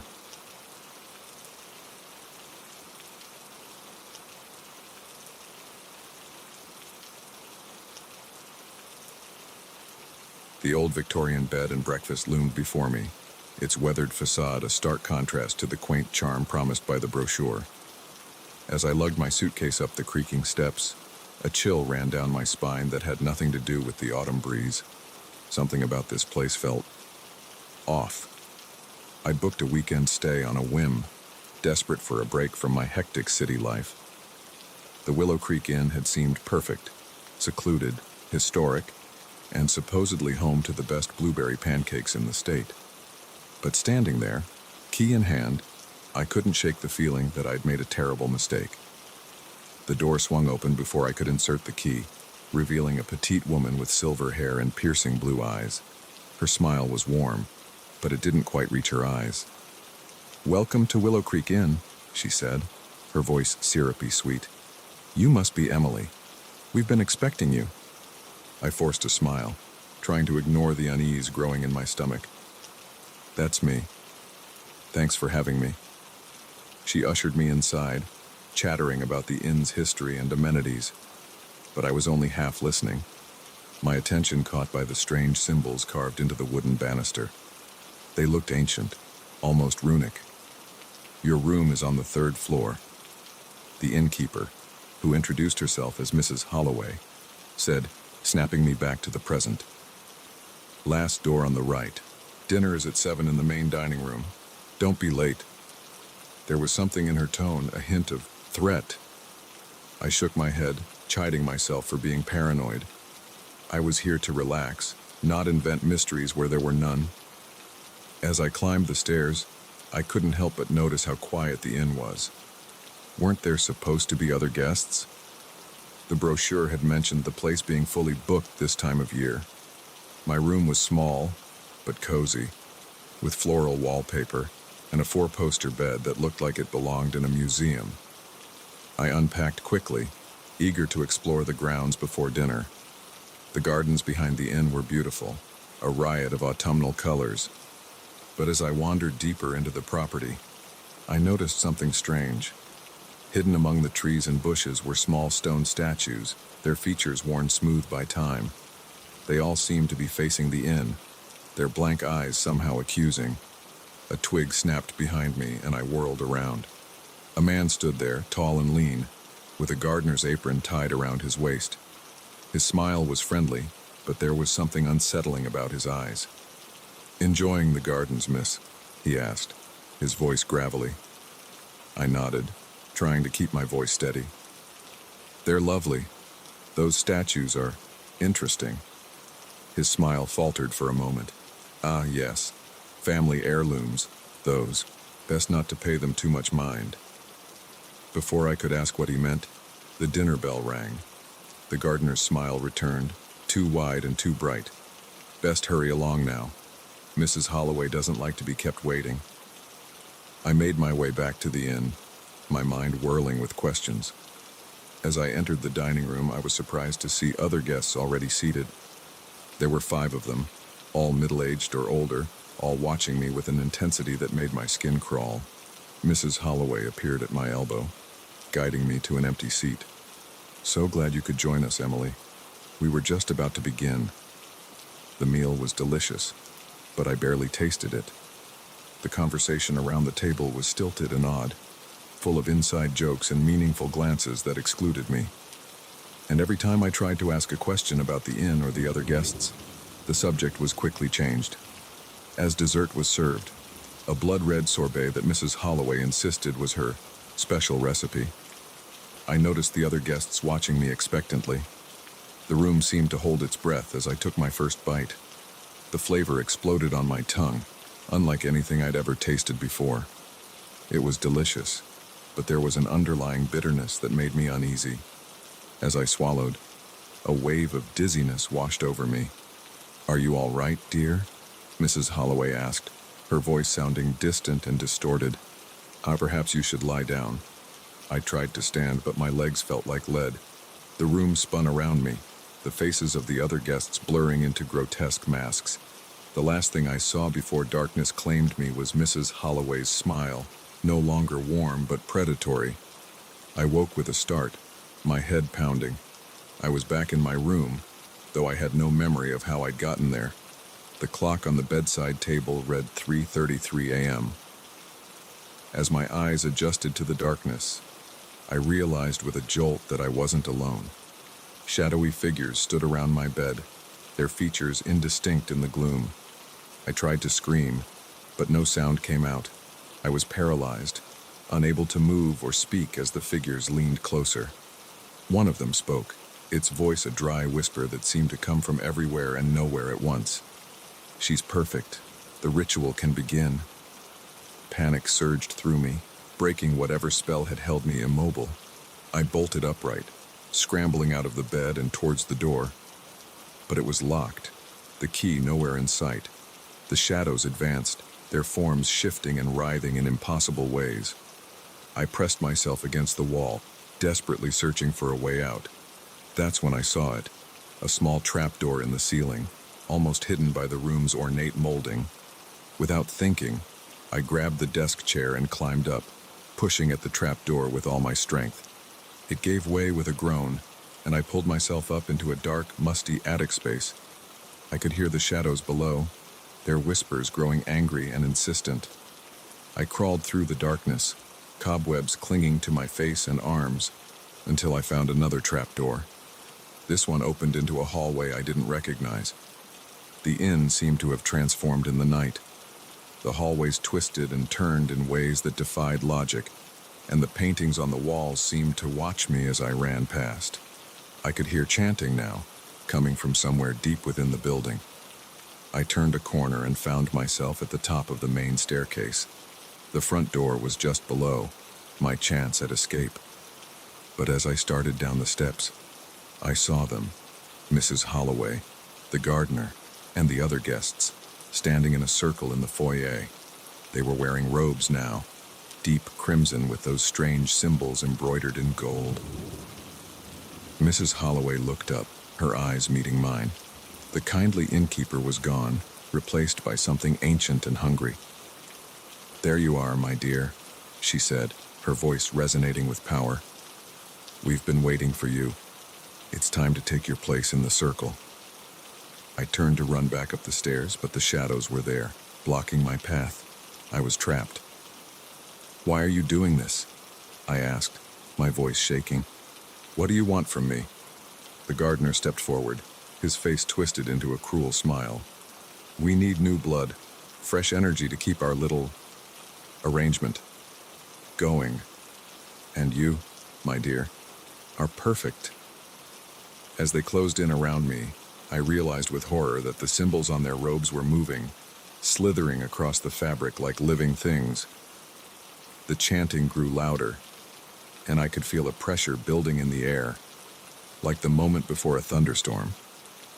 In desperation, I lashed out, pushing past Mrs. Holloway and making a break for the door. But as my hand closed around the knob, a searing pain shot through my arm. I looked down to see one of those symbols burning itself into my skin. The door swung open, but instead of the gardens and the road beyond, there was only swirling darkness. I stood on the threshold, the chanting reaching a fever pitch behind me, the darkness beckoning before me. In that moment, I understood that I had a choice to make. I could surrender to whatever ritual they had planned, become a part of this twisted place, or I could step into the unknown, facing whatever horrors lurked in that swirling void. With one last look at the grotesque faces of my would-be captors, I made my choice. I stepped forward, letting the darkness envelop me. I'd like to say that I escaped, that I found my way back to my normal life. But the truth is, I'm not sure where I am or what I've become. Sometimes I catch glimpses of other places, other realities, and sometimes, in quiet moments, I can still hear the chanting. All I know for certain is this: be careful where you choose to stay. Some inns cater to more than just weary travelers, and some vacations can last an eternity.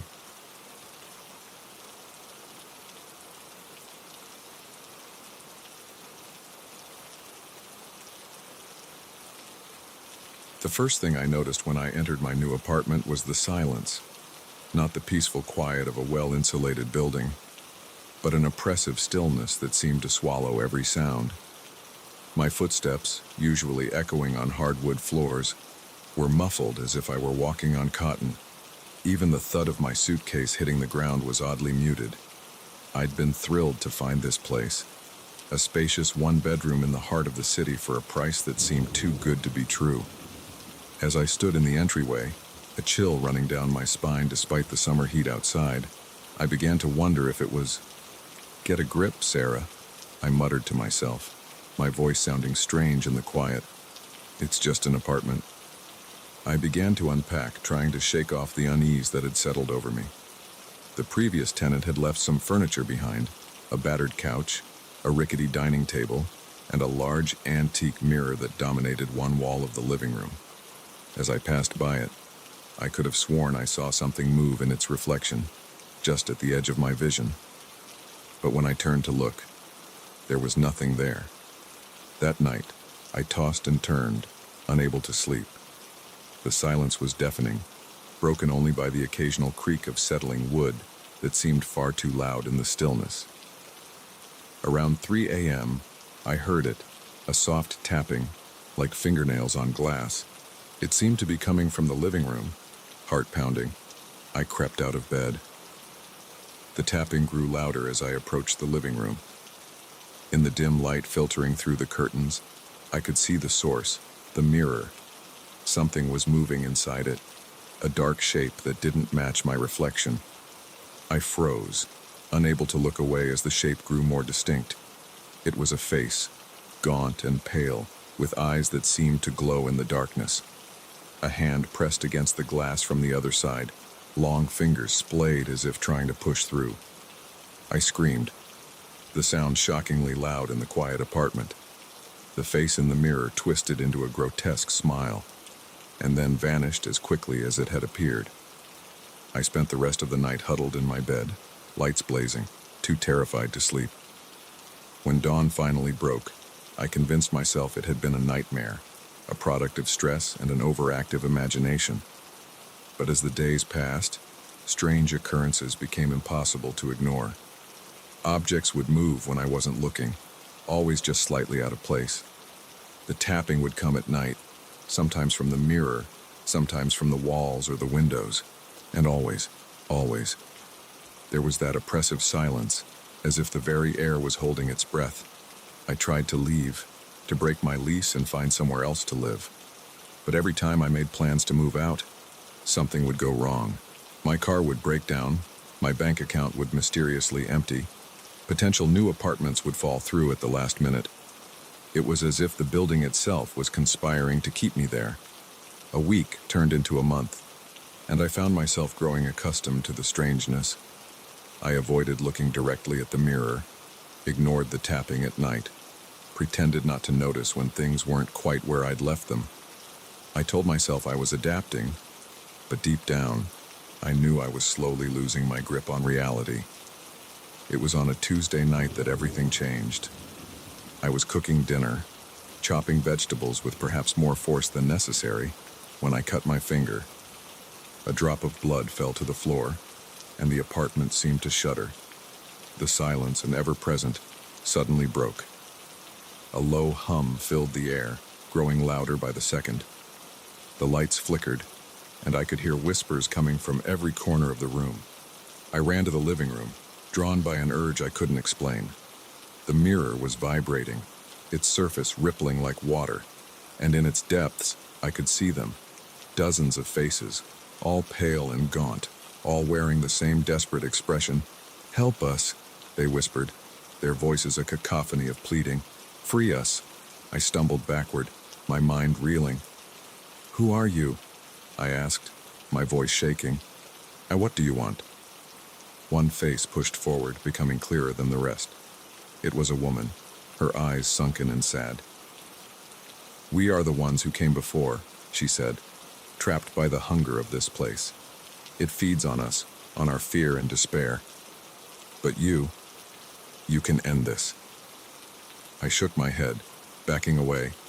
"I don't understand. How can I help you?" The woman's expression turned urgent. "The blood," she said. "Your blood is the key. Willingly given, it can break the spell. Please, help us." Before I could respond, the mirror went still, the faces fading away.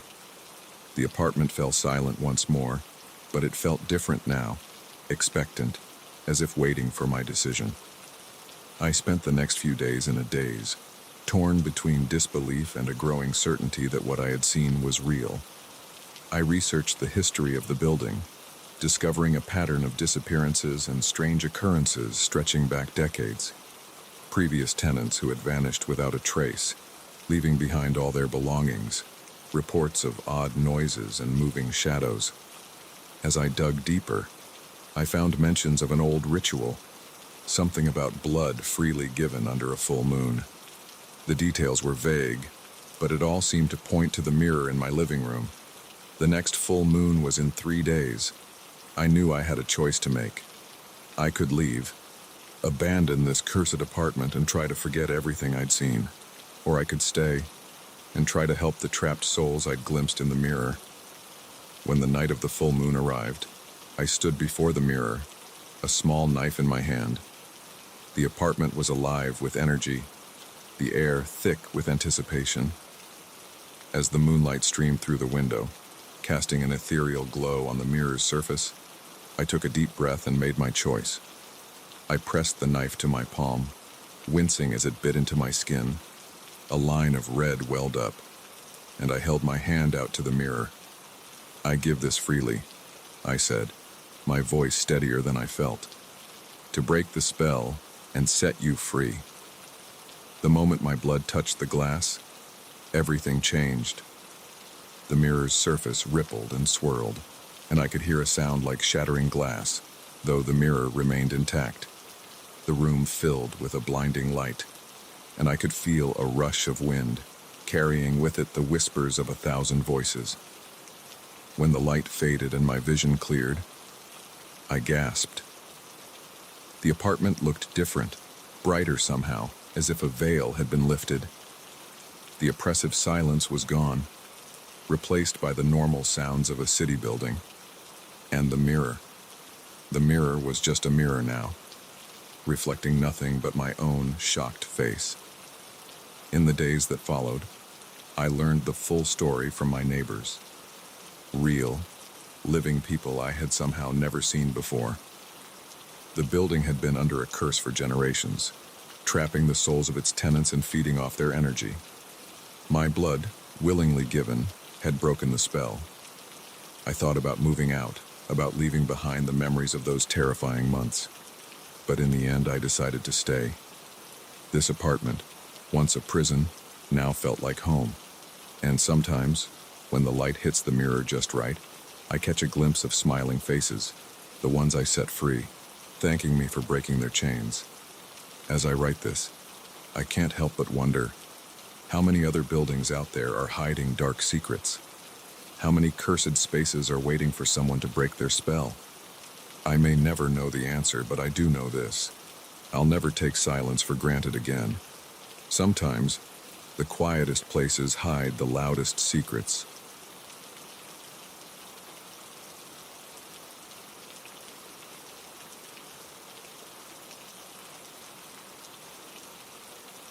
The neon sign of the 24-hour diner flickered weakly in the pre-dawn darkness, a beacon of artificial light in an otherwise desolate stretch of highway. I pushed open the glass door, the bell above it chiming softly, announcing my arrival to the near-empty establishment. It was my third night shift this week at the round-the-clock cafe, and already the place was starting to feel more familiar than my own apartment. As I tied my apron around my waist, I noticed them again. The regulars, always the same 5 people, always at the same table in the far corner. They were there every night I worked, from open to close, nursing cups of coffee that never seemed to empty. There was something off about them, something I couldn't quite put my finger on. Maybe it was the way they never seemed to eat, or how their hushed conversations would abruptly stop whenever I approached their table. Or perhaps it was their eyes, always watching, always following my every move with an intensity that made my skin crawl. "Hey, Sarah," my coworker, Jake, called from behind the counter. "You're just in time for the graveyard special." I forced a smile, trying to shake off the unease that had settled over me. "Great, let me guess. More burnt coffee and stale donuts?" Jake chuckled, but it sounded hollow in the quiet diner. "You know it. Hey, have you noticed anything weird about those guys?" He nodded towards the corner table. I hesitated, relief flooding through me at the realization that I wasn't the only one who felt it. "Yeah, actually, they're here every night, aren't they?" Jake leaned in closer, his voice dropping to a whisper. "Not just every night, they never leave. I asked Marge about it. She works the day shift, says she's never seen them come or go. They're just always here." A chill ran down my spine. "That's impossible. The diner closes for cleaning every Sunday morning. They can't just..." The bell above the door chimed, cutting me off. A truck driver walked in, rubbing his bleary eyes. Jake straightened up, plastering on his customer service smile. "We'll talk later," he muttered. As the night wore on, I found my gaze continually drawn to the corner table. The regulars sat in eerie stillness, their coffee cups perpetually full despite never being refilled. Once I could have sworn I saw one of them, a gaunt man with deep-set eyes, flicker like a faulty hologram. But when I blinked, he was solid again. Around 3 a.m., the diner emptied out, leaving just me, Jake, and the regulars. The silence was oppressive, broken only by the soft hum of the fluorescent lights and the occasional clink of a coffee cup being set down. "I'm going to take out the trash," Jake announced, his voice unnaturally loud in the quiet diner. I nodded, grateful for the chance to be alone with my thoughts. As soon as the back door swung shut behind Jake, one of the regulars stood up. It was a woman, her hair a shock of white against pale skin. She moved towards the counter with an unnatural grace, her feet seeming to glide across the linoleum floor. "Sarah," she said, her voice a dry whisper that somehow carried across the room. "We need to talk." I froze, my heart pounding in my chest. How did she know my name? I never wore a name tag. I'm sorry, but I don't..." "You've noticed us," she interrupted, now standing directly in front of me. This close, I could see that her eyes were completely black, no whites or irises visible. "You've felt it, haven't you? The wrongness of this place?" I swallowed hard, unable to look away from those bottomless eyes. What are you talking about? Who are you people? She smiled, revealing teeth that were just a bit too sharp to be human. We are the Watchers, the Guardians, and you, Sarah, have been chosen. Before I could respond, the lights flickered violently. In that moment of darkness, I felt a cold hand grasp my wrist. When the lights stabilized, I found myself standing in the middle of the diner, surrounded by the 5 regulars. Jake was nowhere to be seen. What's happening? I asked, my voice shaking. Where's Jake? The gaunt man I'd seen flicker earlier stepped forward. Jake is no longer with us. He served his purpose. A wave of nausea washed over me as the implications of his words sank in. You killed him? The white-haired woman shook her head. Not killed, transformed, as you will be. They began to chant in a language I didn't recognize, their voices blending into a discordant harmony that made my head spin.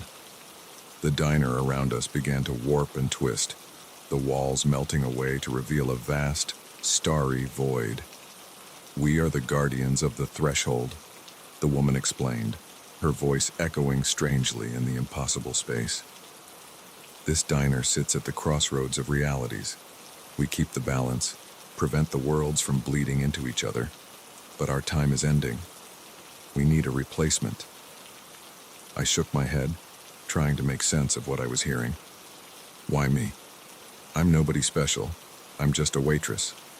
The gaunt man laughed, a sound like grinding glass. You were drawn here for a reason, Sarah. You can feel the thinness of reality in this place. You have the potential to see beyond the veil. As he spoke, I began to see it. Glimpses of other worlds superimposed over our own. Creatures of impossible geometry drifting through the void. The true nature of the diner, a nexus point where countless realities intersected. No, I whispered, squeezing my eyes shut. This isn't real. It can't be. Oh, but it is, the woman said, her voice almost gentle. And now you have a choice to make. Join us. Take your place as a guardian, or... She left the alternative unspoken, but I could feel the threat hanging in the air. I thought of Jake, of his mysterious disappearance, of all the other employees who had come and gone over the years, never to be seen again. What happens if I say no? I asked, already knowing the answer. The regulars exchanged glances, their black eyes glittering in the starlight. Then we find someone else. And you? Well, let's just say you won't be working the night shift anymore. I took a deep breath, weighing my options. On one hand, everything I knew about reality had just been shattered. The idea of becoming some interdimensional guardian was terrifying. But on the other hand, the alternative seemed far worse. If I agree, I said slowly, what exactly would I be doing? The woman smiled, seeming pleased by my question. You would join us in our vigil, watch for signs of incursion from other realities, maintain the balance, and occasionally, guide lost souls back to where they belong. As she spoke, I saw flashes of what my life could become. Endless nights in the diner, watching the ebb and flow of realities. The power to peer into other worlds, to shape the very fabric of existence. It was overwhelming, but also strangely enticing. Okay, I heard myself say, as if from a great distance, I'll do it. The chanting resumed, louder this time. I felt a strange energy coursing through my body, rewriting my very essence.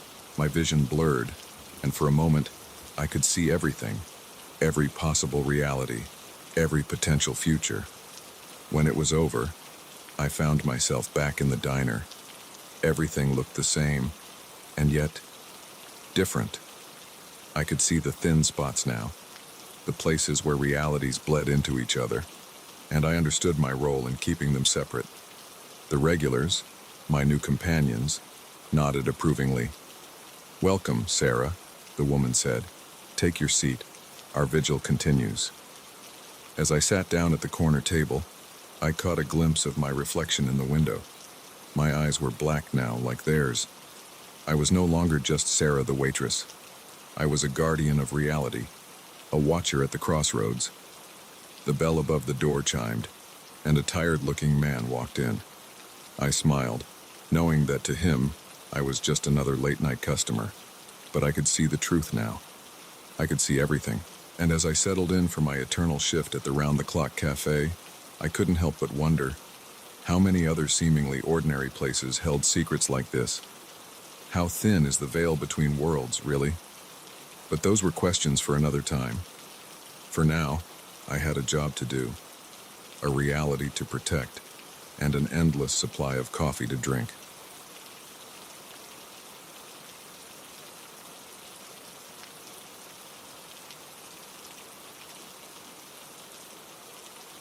The first red flag should have been the rent, $500 a month for a spacious room in a Victorian house, utilities included, in the heart of Boston. It was too good to be true. But I was a broke college student, desperate for a place to live, and Mr. Blackwood's kind smile and grandfatherly demeanor had won me over instantly. "Welcome home, Alice," he'd said, handing me the old brass key. "I'm sure you'll be very happy here." Now, 3 months later, as I lay in my bed listening to the sounds of footsteps pacing in the room above, a room I knew to be empty, I realized just how wrong I'd been. It started small, things going missing, only to reappear in odd places. The sensation of being watched when I was alone in my room, strange scratching noises in the walls at night. I tried to rationalize it. Old houses make noises. I was stressed from exams and imagining things. But as the weeks went by, the incidents became harder to explain away. One night, I came home late from a study session to find all the furniture in my room rearranged. The heavy oak dresser that I could barely budge was now on the opposite wall. When I confronted Mr. Blackwood about it the next day, he just smiled that grandfatherly smile and said, "Oh my, you must have been very tired last night to not remember doing that yourself." But I knew I hadn't touched anything, just as I knew I hadn't written the strange symbols that began appearing on my mirror in the mornings, drawn in what looked disturbingly like dried blood. The other tenants were no help. They were all older, reclusive types who rarely left their rooms. On the rare occasions I ran into one in the hallway, they would avert their eyes and hurry past, as if afraid to be caught talking to me. It was Mara, the girl who lived in the room next to mine, who finally confirmed I wasn't going crazy. "You've noticed it too, haven't you?" she whispered one day as we passed on the stairs. Her eyes were wide, darting nervously towards Mr. Blackwood's closed office door. "The wrongness of this place?" I nodded, relief flooding through me at the realization that I wasn't alone in my fears. "What's going on here, Mara? What is this place?" She shook her head, her voice dropping even lower. "I don't know exactly, but I've been doing some research. This house, it has a history. People have been disappearing from here for decades. And Mr. Blackwood, he's been the landlord for far longer than should be possible." A chill ran down my spine. "What do you mean?" I found newspaper clippings from the 1950s mentioning him by name. He looked exactly the same then as he does now. Before I could respond, we heard the creak of Mr. Blackwood's office door opening. Mara's eyes widened in panic. "Be careful, Alice," she hissed before darting up the stairs. That night, as I lay in bed trying to process what Mara had told me, I heard it, a soft tapping on my door. Tap, tap, tap, slow and deliberate. "Who's there?" I called out, my voice shaking. No answer, just more tapping. Tap, tap, tap. I got up, my heart pounding, and approached the door. Through the keyhole, I could see a shadow moving in the hallway, a tall, hunched figure that didn't look quite human. The tapping stopped. Then, slowly, an eye appeared at the keyhole. It wasn't Mr. Blackwood's kind blue eye. This was yellow, with a slitted pupil like a cat's. It blinked once, and I stumbled back with a scream. The door burst open, and Mr. Blackwood rushed in, looking concerned. "Alice, dear, what's wrong? I heard you cry out." I looked from him to the open door, confused and terrified. There was something out there, and I saw it. He patted my hand soothingly. "Oh my, you must have been having a nightmare. There's nothing out there. See?" He gestured to the empty hallway, but as he turned to leave, I caught a glimpse of something yellow gleaming in his eyes, just for a second, before they were back to their usual blue. I didn't sleep that night, or the next. I spent my time researching the house's history, confirming everything Mara had told me and uncovering even more disturbing details. The house had been built in the 1800s by a man rumored to be involved in occult practices. Over the years, dozens of tenants had vanished without a trace. And Mr. Blackwood, the more I looked, the more I found references to him throughout the decades. Always the same name, always the same grandfatherly appearance.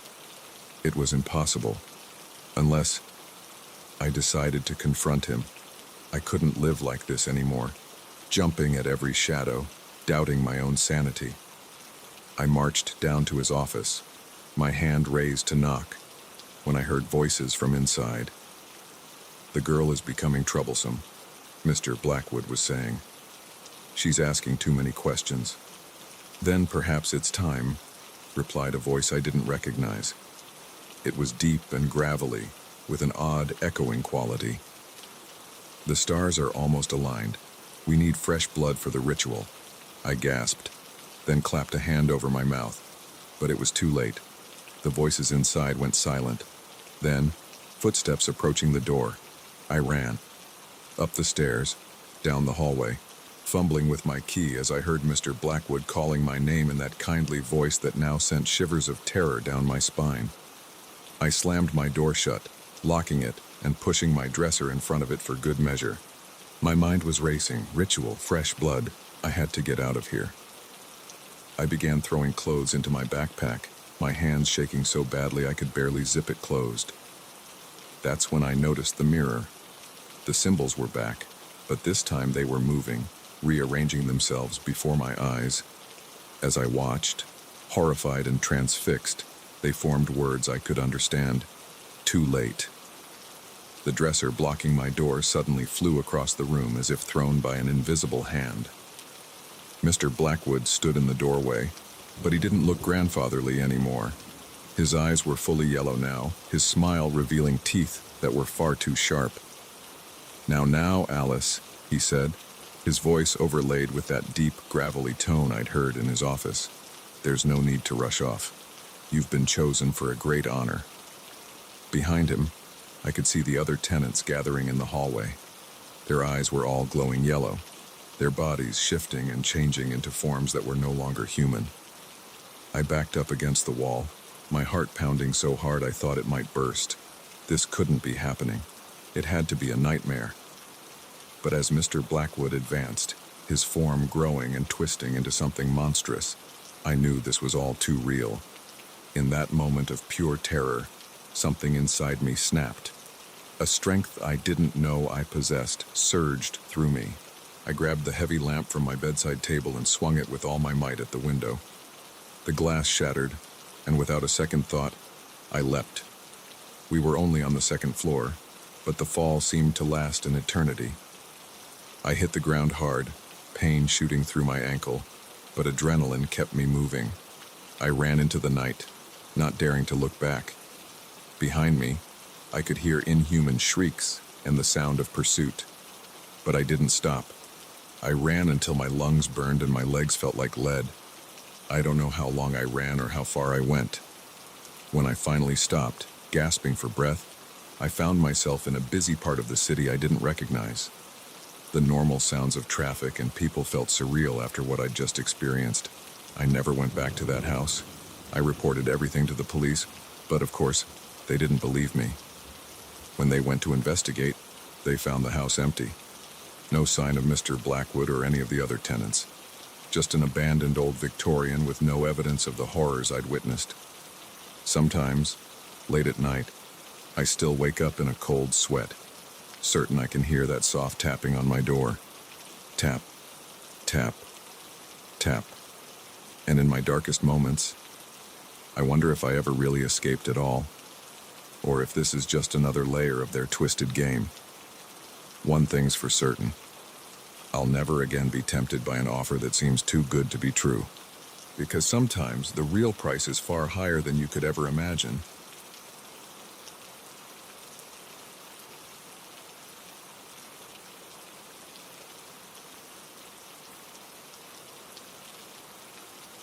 The wind howled like a wounded animal, driving snow horizontally across the windshield.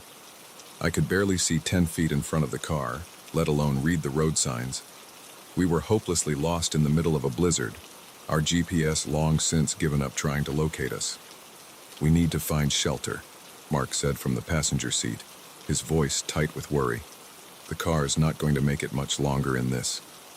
As if on cue, the engine sputtered ominously. I gripped the steering wheel tighter, squinting into the whiteout conditions. That's when I saw it, a faint glow in the distance, barely visible through the swirling snow. "Look," I pointed, hope surging through me. "Lights! There must be a building over there." I turned the car towards the glow, praying it wasn't just my imagination. As we got closer, a massive structure loomed out of the storm. It was an old ski lodge, its windows dark except for a single light burning in what looked like a lobby. "Thank God," Mark breathed as I pulled into the snow-covered parking lot. "Let's hope someone's home." We grabbed our overnight bags and made a run for the entrance, the bitter cold biting at any exposed skin. The front door was unlocked, swinging open with a creak that echoed through the cavernous lobby. "Hello?" I called out, stamping the snow from my boots. "Is anyone here?" Silence greeted us. The lobby was dimly lit by a single lamp on the reception desk, casting long shadows across the room. A thick layer of dust covered everything, and the air smelled musty, as if the place hadn't been opened in years. "This doesn't look good," Mark muttered, moving closer to me. "Maybe we should try somewhere else." I shook my head. The car's not going to start again in this cold, and we'll freeze if we try to walk. We don't have a choice. As if to emphasize my point, a particularly violent gust of wind rattled the windows. Mark nodded reluctantly. "I guess you're right, but I don't like this, Sarah. Something feels off." I couldn't argue with that. The entire lodge had an eerie, abandoned feel to it. But it was shelter from the storm, and right now, that was all that mattered. We made our way to the reception desk, hoping to find some clue about the lodge's current status. The guest book was open, its last entry dated over 5 years ago. A thin film of dust covered the pen lying next to it. "I don't think anyone's been here for a long time," I said, running my finger through the dust on the desk. Mark was examining a bulletin board on the wall. "Look at this," he called. I joined him, squinting at the faded notices pinned haphazardly to the cork. Most were typical ski lodge announcements, trail maps, weather advisories, lost and found items. But one I tucked in the corner caught my eye. It was a newspaper clipping, yellowed with age. The headline read, "Local Legend or Deadly Truth, The Curse of Whispering Pines Lodge." I felt a chill that had nothing to do with the cold as I read the article. It spoke of mysterious disappearances over the years, of guests who checked in but never checked out. The locals blamed it on an old Native American curse, but the authorities had never found any evidence of foul play. "This has to be some kind of joke," Mark said, but his voice lacked conviction. "They probably made it up to drum up business, create a spooky atmosphere for the tourists." I nodded, trying to convince myself he was right, but I couldn't shake the uneasy feeling that had settled over me. We decided to find a room for the night, figuring we'd sort everything out in the morning when the storm had passed. The key rack behind the desk was full, so we picked one at random and headed up the grand staircase to the second floor. The room was basic but clean, with 2 twin beds and a small bathroom. It looked like it hadn't been touched since the lodge closed. perfectly preserved like some kind of time capsule. "Well, it's not the Ritz, but it'll do," Mark said, forcing a smile. "Let's get some sleep. Things will look better in the morning." I wasn't so sure about that, but I was exhausted. We settled into our separate beds, the howling wind outside serving as an eerie lullaby. I don't know how long I slept before the noise woke me. At first, I thought it was just the storm, but as I became more alert, I realized it was coming from inside the lodge. Footsteps, moving down the hallway outside our room. I sat up, my heart pounding. "Mark," I whispered. "Do you hear that?" He stirred, then sat up quickly. Footsteps, but I thought we were alone here. The steps grew closer, then stopped right outside our door. We held our breath, staring at the doorknob. Slowly, it began to turn. Mark was out of bed in an instant, pressing his weight against the door. "Who's there?" he called out, his voice shaky. No answer. Just more turning of the doorknob, more insistent now. I joined Mark at the door, adding my weight to his. "We're armed," I lied, hoping to scare off whoever was out there. "Leave us alone." The pressure on the door suddenly stopped. We listened intently, but could hear nothing but the wind outside. After what felt like an eternity, we heard footsteps again, this time moving away from our door. We stayed there, pressed against the door for several more minutes before daring to move. "What the hell was that?" Mark whispered. I shook my head, too shaken to speak. We spent the rest of the night huddled together on one bed, jumping at every creak and groan of the old building. As the first light of dawn filtered through the curtains, we made a decision. Storm or no storm, we had to get out of there. We packed our bags quickly and quietly, then crept out into the hallway. The lodge looked different in the pale morning light, somehow more sinister. Shadows seemed to move in the corners of our vision, and I could have sworn I heard whispers coming from behind closed doors. We were halfway down the grand staircase when we saw them. Footprints in the dust, leading from the front door and up the stairs. They weren't ours. "Run," Mark said, his voice tight with fear. We bolted down the stairs and out the front door, not daring to look back.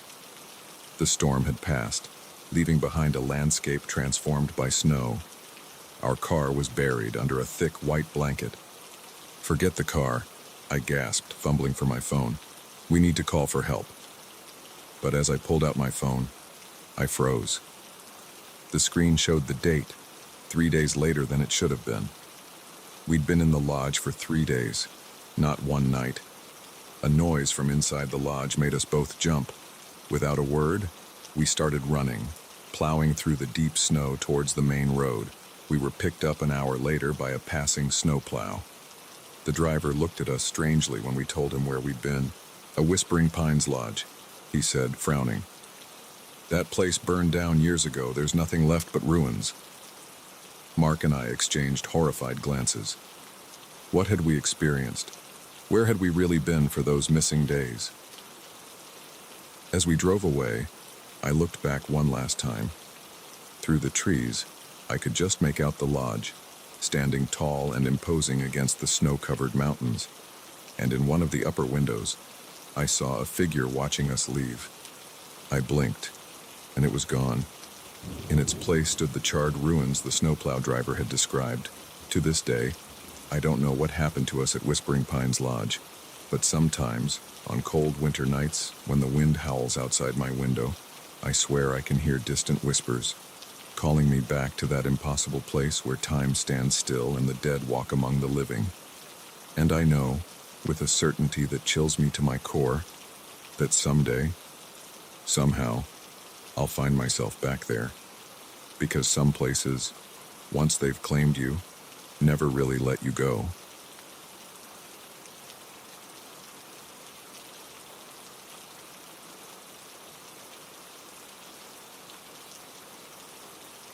The GPS blinked out just as I turned onto the unmarked dirt road. One moment it was confidently guiding me through the winding back roads of rural Pennsylvania, and the next, nothing. Static filled the screen, then went dark. I tapped it frustratedly, but the device remained stubbornly lifeless. Great, I muttered, peering through the windshield at the dense forest surrounding me. The late afternoon sun filtered weakly through the trees, casting long shadows across the narrow road. I was already running late for my cousin's wedding, and now this. I considered turning back, but the thought of retracing the last hour of complicated turns was daunting. Surely this road had to lead somewhere. I pressed on, hoping to find a town or at least someone who could point me in the right direction. The trees grew thicker as I drove, their branches forming a canopy that blocked out most of the fading daylight. An uneasy feeling settled in the pit of my stomach. Something about this place felt off. The forest was too quiet, devoid of the usual chirping of birds or rustling of small animals. Just as I was about to give up and turn around, the trees suddenly parted, revealing a small town nestled in a clearing. Relief washed over me as I pulled onto the main street, lined with quaint storefronts that looked like they belonged in another century. A few people milled about on the sidewalks, all dressed in oddly old-fashioned clothing. They turned to stare as I drove past, their expressions a mixture of curiosity and, was that fear? I parked in front of what looked like a general store and stepped out of the car, stretching my legs. The air felt different here, heavier somehow, with a faint metallic tang that made me wrinkle my nose. "Excuse me," I called out to an elderly man sweeping the storefront. "Could you tell me where I am? My GPS stopped working and I'm a bit lost." The man froze, his broom clattering to the ground. He stared at me with wide, frightened eyes before hurrying inside the store, slamming the door behind him. Bewildered, I turned to see a small group of townspeople had gathered, watching me intently. Their gazes made my skin crawl. A woman stepped forward, her long skirts swishing against the dusty road. "Welcome to Millbrook," she said, her voice carrying a strange accent I couldn't place. "We don't get many visitors here." "I can see that," I replied, trying to keep my tone light despite the growing sense of unease. "I'm just passing through. Could you point me towards the highway? I'm trying to get to Pittsburgh." The woman's brow furrowed. "Pittsburgh? I'm afraid I don't know of such a place. But you're welcome to stay here in Millbrook. We always have room for one more." Alarm bells were ringing in my head now. How could she not know Pittsburgh?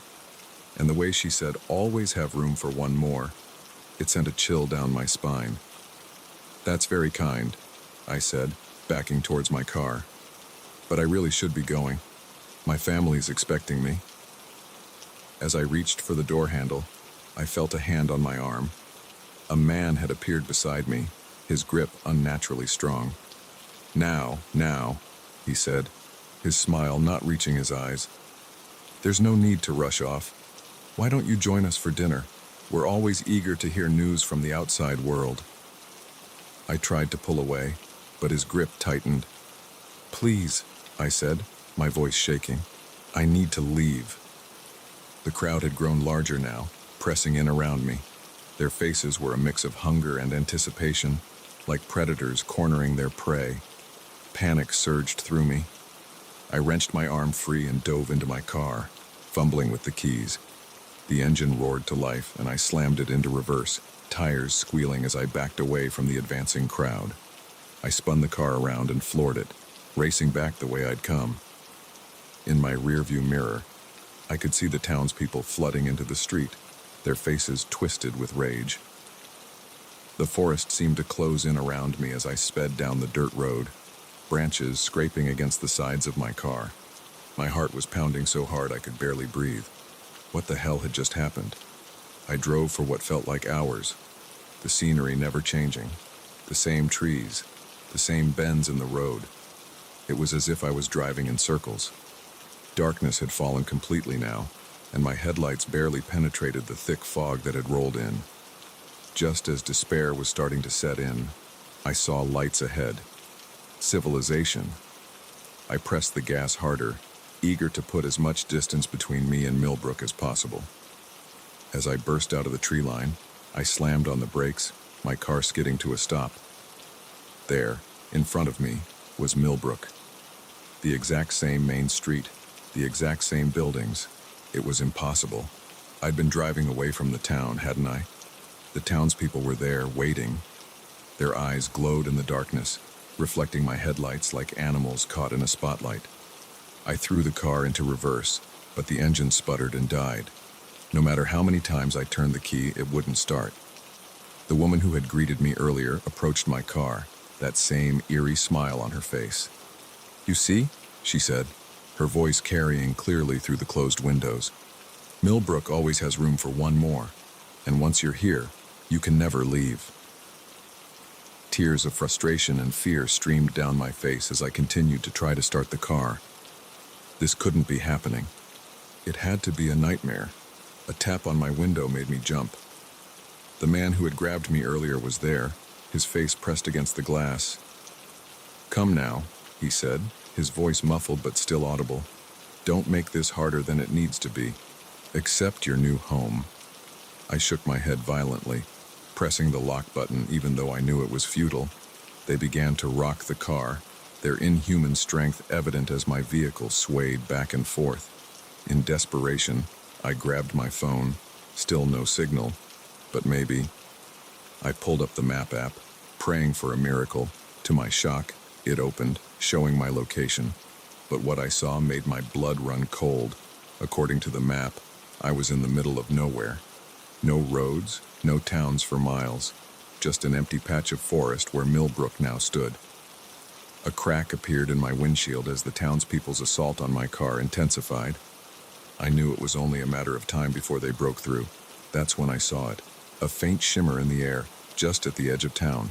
It looked like heat waves rising from hot asphalt, but in the cool night air, that was impossible. Without thinking, I grabbed my bag and flung open the car door, catching my attackers by surprise. I ran, pushing past grasping hands and angry shouts. My lungs burned as I sprinted towards that strange shimmer, praying it was some kind of way out. The air grew thick as I approached, like running through water. Behind me, I could hear the townsfolk in pursuit, their voices distorted and alien. With one last burst of energy, I threw myself at the shimmer.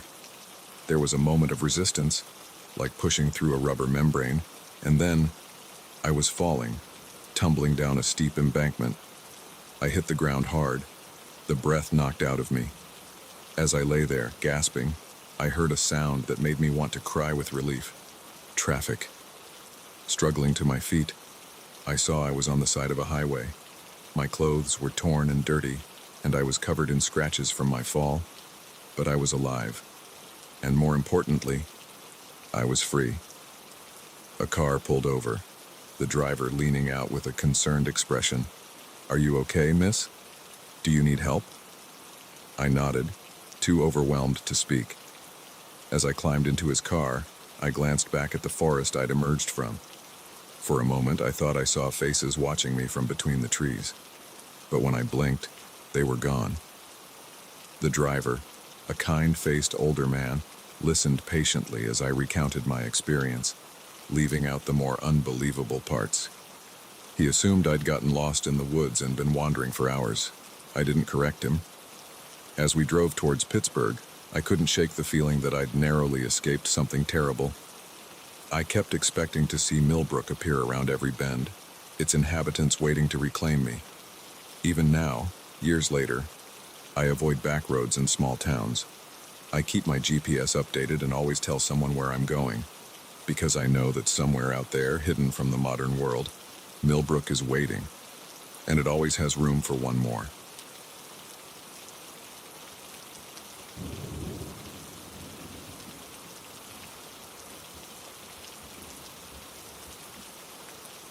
The mop hit the floor with a wet slap, echoing through the empty hallways of Pinnacle Industries.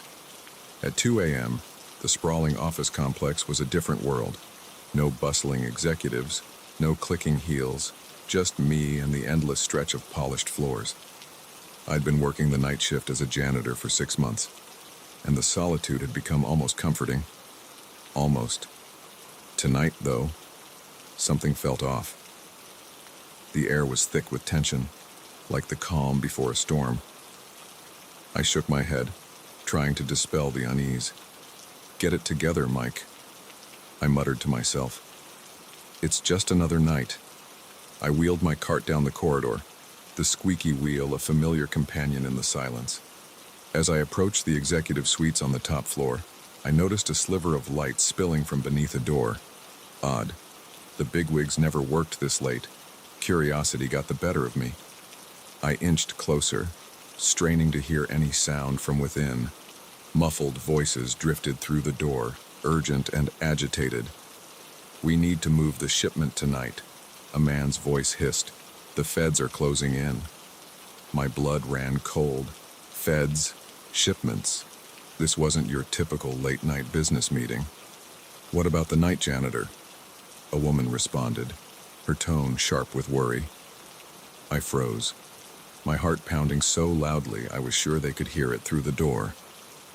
"Leave him to me," the man replied, his voice chilling in its casualness. "No loose ends." The unmistakable sound of a gun being cocked sent me stumbling backward. I had to get out of there, fast. I abandoned my cart and ran for the stairs, not daring to wait for the elevator. As I burst through the stairwell door, I heard shouts behind me. They knew I was here. Taking the stairs 3 at a time, I flew down, flight after flight, my breath coming in ragged gasps. The sound of heavy footsteps and angry voices echoed above me, growing closer with each passing second. I exploded out of the stairwell on the ground floor, sprinting across the lobby towards the main entrance.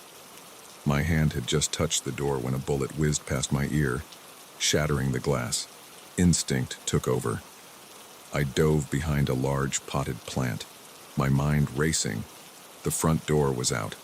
I needed another way out. My eyes landed on the service entrance across the lobby. It was a long shot, but it was my only chance. Taking a deep breath, I made a break for it. Bullets peppered the floor around me as I zigzagged across the open space. I slammed into the service door, fumbling with my key ring. Come on, come on. The lock clicked open just as a hand grabbed my shoulder, spinning me around. I found myself face to face with a man in an expensive suit, his eyes cold and deadly. "End of the line, janitor," he sneered, raising his gun. In that moment, time seemed to slow down. I saw his finger tighten on the trigger, saw the barrel aimed squarely at my chest. But I also saw something else, a fire extinguisher mounted on the wall beside me. Without thinking, I grabbed it and swung with all my might. The heavy canister connected with the man's head with a sickening crunch. He crumpled to the floor, his gun clattering away. I didn't wait to see if he'd get up. I burst through the service entrance and ran into the night, my feet pounding the pavement as I put as much distance between myself and Pinnacle Industries as possible. Hours later, huddled in a 24-hour diner on the outskirts of town, I tried to make sense of what had happened. My hands shook as I clutched a cup of coffee, my mind replaying the night's events on a loop. What had I stumbled into? Drug trafficking, money laundering. Whatever it was big enough to kill for. And now they knew my face. I knew I should go to the police, but would they believe a night janitor over the word of powerful executives? And even if they did, could they protect me? As the sun began to rise, casting a pale glow through the diner window, I made a decision. I couldn't go home. It would be the first place they'd look. I couldn't go to the cops. It was too risky. I had to disappear. I paid for my coffee with the crumpled bills in my pocket and walked out into the early morning light.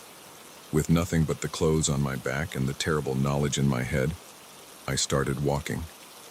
Where? I didn't know. But anywhere had to be safer than here. Days turned into weeks, weeks into months. I moved from city to city, taking odd jobs and sleeping in cheap motels, always looking over my shoulder, always waiting for them to find me. I tried to convince myself that they'd given up, that I was no longer a threat, but deep down, I knew better. A corporation willing to kill to protect its secrets wouldn't just let a witness walk away. It was in a small town in the Midwest, nearly a year after that fateful night, that my past finally caught up with me. I was working as a dishwasher in a local diner, keeping my head down and saving up enough money to move on to the next town. The bell above the door jingled, and I glanced up out of habit. My heart stopped. There, scanning the room with predatory eyes, was the woman I'd heard that night at Pinnacle Industries. Our eyes met, and in that instant, I knew my time was up. I bolted for the back door, ignoring the shouts of my confused coworkers. As I burst into the alley behind the diner, I heard the woman's cold voice. "He's running. Take him alive if you can, but don't let him get away." I ran like I'd never run before, my feet pounding the pavement as I weaved through back alleys and side streets. But they were always one step behind, no matter how many turns I took or how fast I ran. Just when I thought my lungs would burst, I saw it. A bus station, its neon open sign a beacon of hope in the gathering dusk. I pushed myself harder, praying I could reach it before they caught up. I burst through the doors and startling the bored-looking ticket agent. "One ticket," I gasped, slamming all the money I had onto the counter. "Anywhere. The next bus out, please." The agent blinked at me in surprise but began typing on her computer. "There's a bus leaving for Chicago in 5 minutes," she said. "I'll take it," I said, snatching the ticket from her hand. I ran to the platform just as the bus was preparing to depart. As I climbed aboard, I saw my pursuers enter the station, their eyes scanning the crowd. The doors closed and the bus pulled away. I sank into a seat, my heart pounding. I'd bought myself some time, but I knew this was far from over. As the bus merged onto the highway, carrying me towards yet another uncertain future, I couldn't help but laugh at the bitter irony. All those months ago, I'd been a simple night janitor, invisible to the world of corporate power and corruption. Now I was a man with no name, no home, and a target on my back. I leaned my head against the cool glass of the window, watching the familiar landscape of my life disappear into the rearview mirror. I didn't know where this road would lead, but I knew one thing for certain. There was no going back. The night I picked up that mop at Pinnacle Industries was the night my old life ended, and this endless chase began. As the miles ticked by, I closed my eyes, allowing myself a moment of rest. Tomorrow would bring new challenges, new dangers. But for now, on this bus full of strangers, I was just another faceless traveler. And in that anonymity, I found a small measure of peace. The chase would resume soon enough. But for now, I was safe. For now, I could breathe. And in this world of shadows and secrets, that was more than I could have hoped for.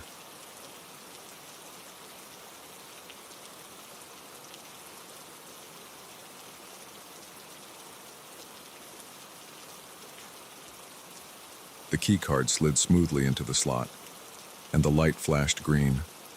I pushed open the heavy door of room 1408, wheeling my small suitcase behind me. The majestic hotel lived up to its name, all gleaming marble and plush carpets. But as I stepped into my room, a chill ran down my spine that had nothing to do with the air conditioning. Everything looked perfect. Crisp white sheets on the king-sized bed, a stunning view of the city skyline through floor-to-ceiling windows. Yet something felt off. I couldn't put my finger on it, but the air seemed thick, almost oppressive. I shook my head, chiding myself for being paranoid. It had been a long day of travel, and I was tired. A good night's sleep was all I needed. As I unpacked, I noticed small oddities. The TV remote was on the left side of the bed, though I distinctly remembered putting it on the right when I first came in. A glass I was sure I'd left on the desk was now on the nightstand. Little things, easy to dismiss, but unsettling nonetheless. I was here on business, a week-long conference that promised to be as dull as it was necessary. I'd chosen the Majestic for its proximity to the convention center and its stellar reviews.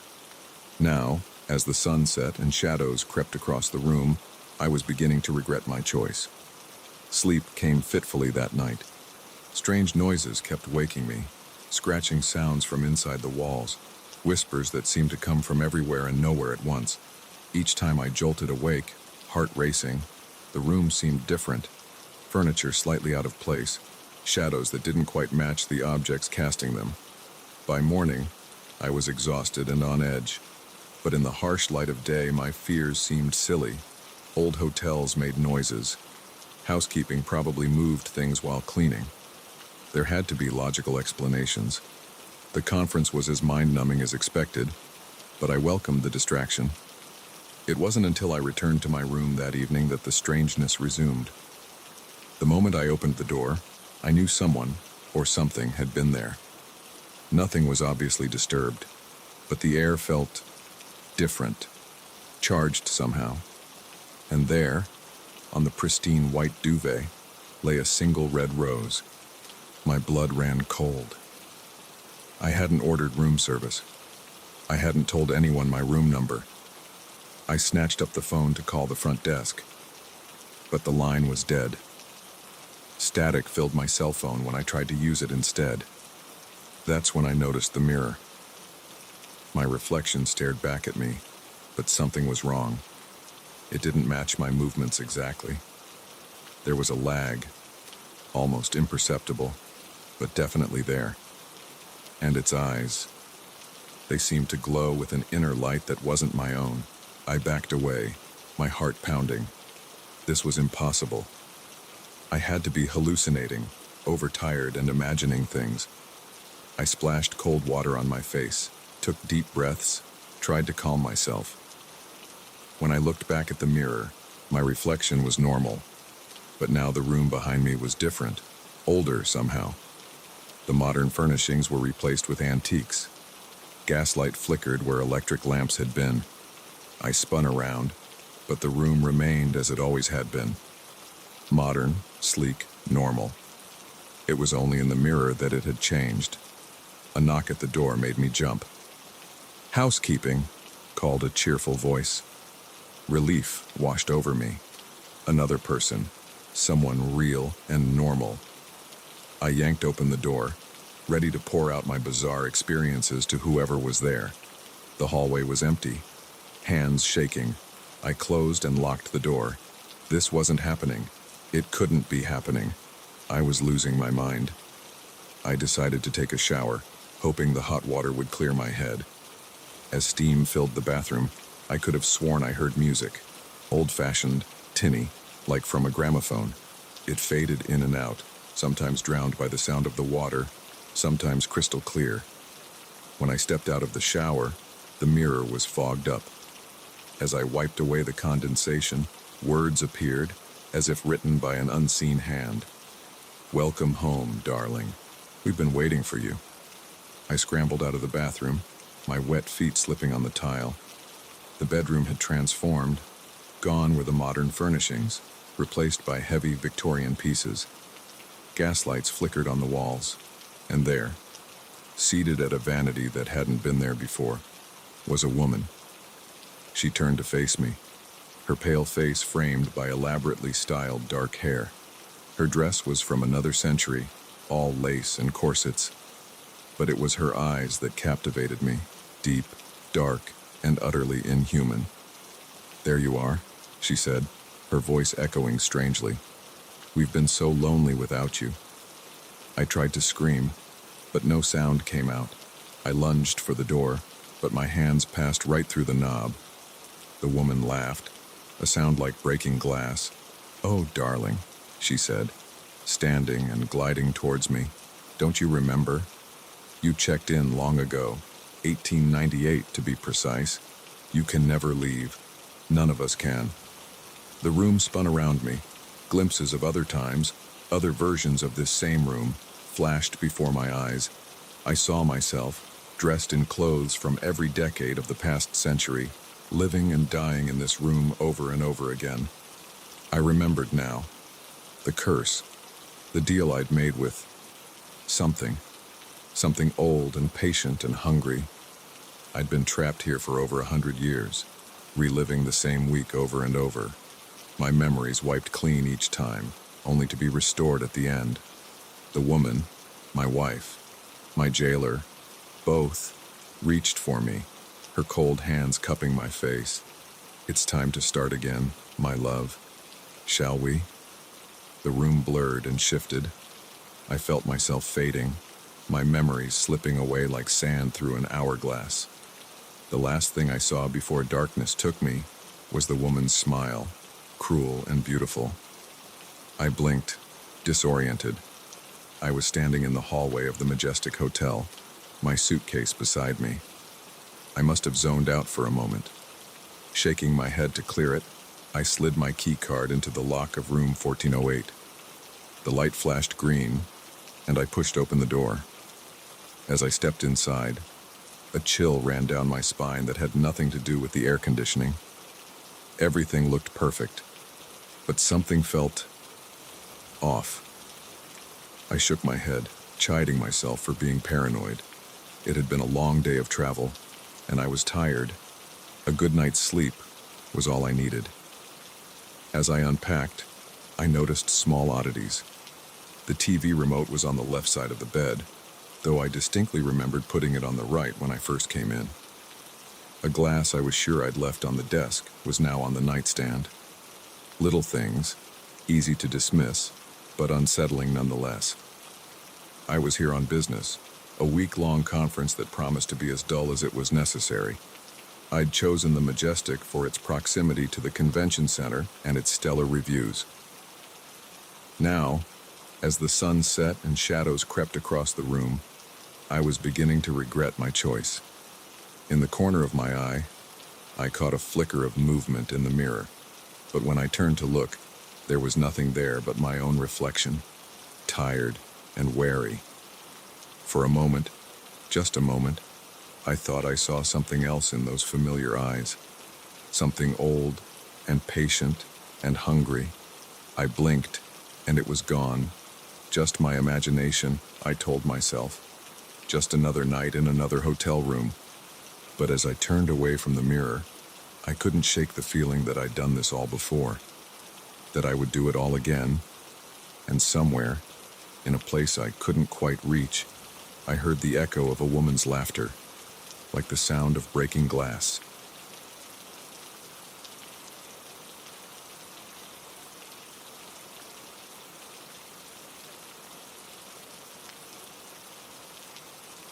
The crunch of leaves beneath my boots was the only sound breaking the eerie silence of the forest. I'd been hiking for hours, the sun now dipping below the tree line, casting long shadows that seemed to reach for me with gnarled fingers. This was supposed to be a simple day hike, a chance to clear my head and enjoy the autumn colors. But as the light faded and the trail markers became harder to spot, a gnawing fear began to creep up my spine. I was lost. I pulled out my phone, hoping against hope that I'd somehow get a signal. Nothing. The battery icon blinked ominously, reminding me that I had maybe an hour left before even that lifeline was gone. Panic started to set in as I realized the gravity of my situation. No one knew exactly where I was. I hadn't told anyone my specific plans, just that I was going for a hike. Stupid, so stupid. The temperature was dropping rapidly, and I wasn't equipped for a night in the woods. I had a light jacket, a nearly empty water bottle, and a granola bar. Not exactly survival gear. Just as I was contemplating my options, none of which seemed particularly promising, I spotted a flicker of light through the trees. Hope surged through me. Civilization, or at least another person who might be able to help. I veered off the trail, pushing through the underbrush towards the light. As I got closer, I could make out the shape of a cabin. It was old, the wood weathered and gray, but there was definitely a warm glow coming from the windows. Relief flooded through me as I approached the porch. I raised my hand to knock, but hesitated. Something felt off. The light coming from inside didn't flicker like firelight or a lamp. It was steady, almost too steady, and had a strange bluish tint to it. Before I could decide whether to knock or retreat, the door creaked open. An old woman stood there, her face deeply lined, her white hair wild and unkempt.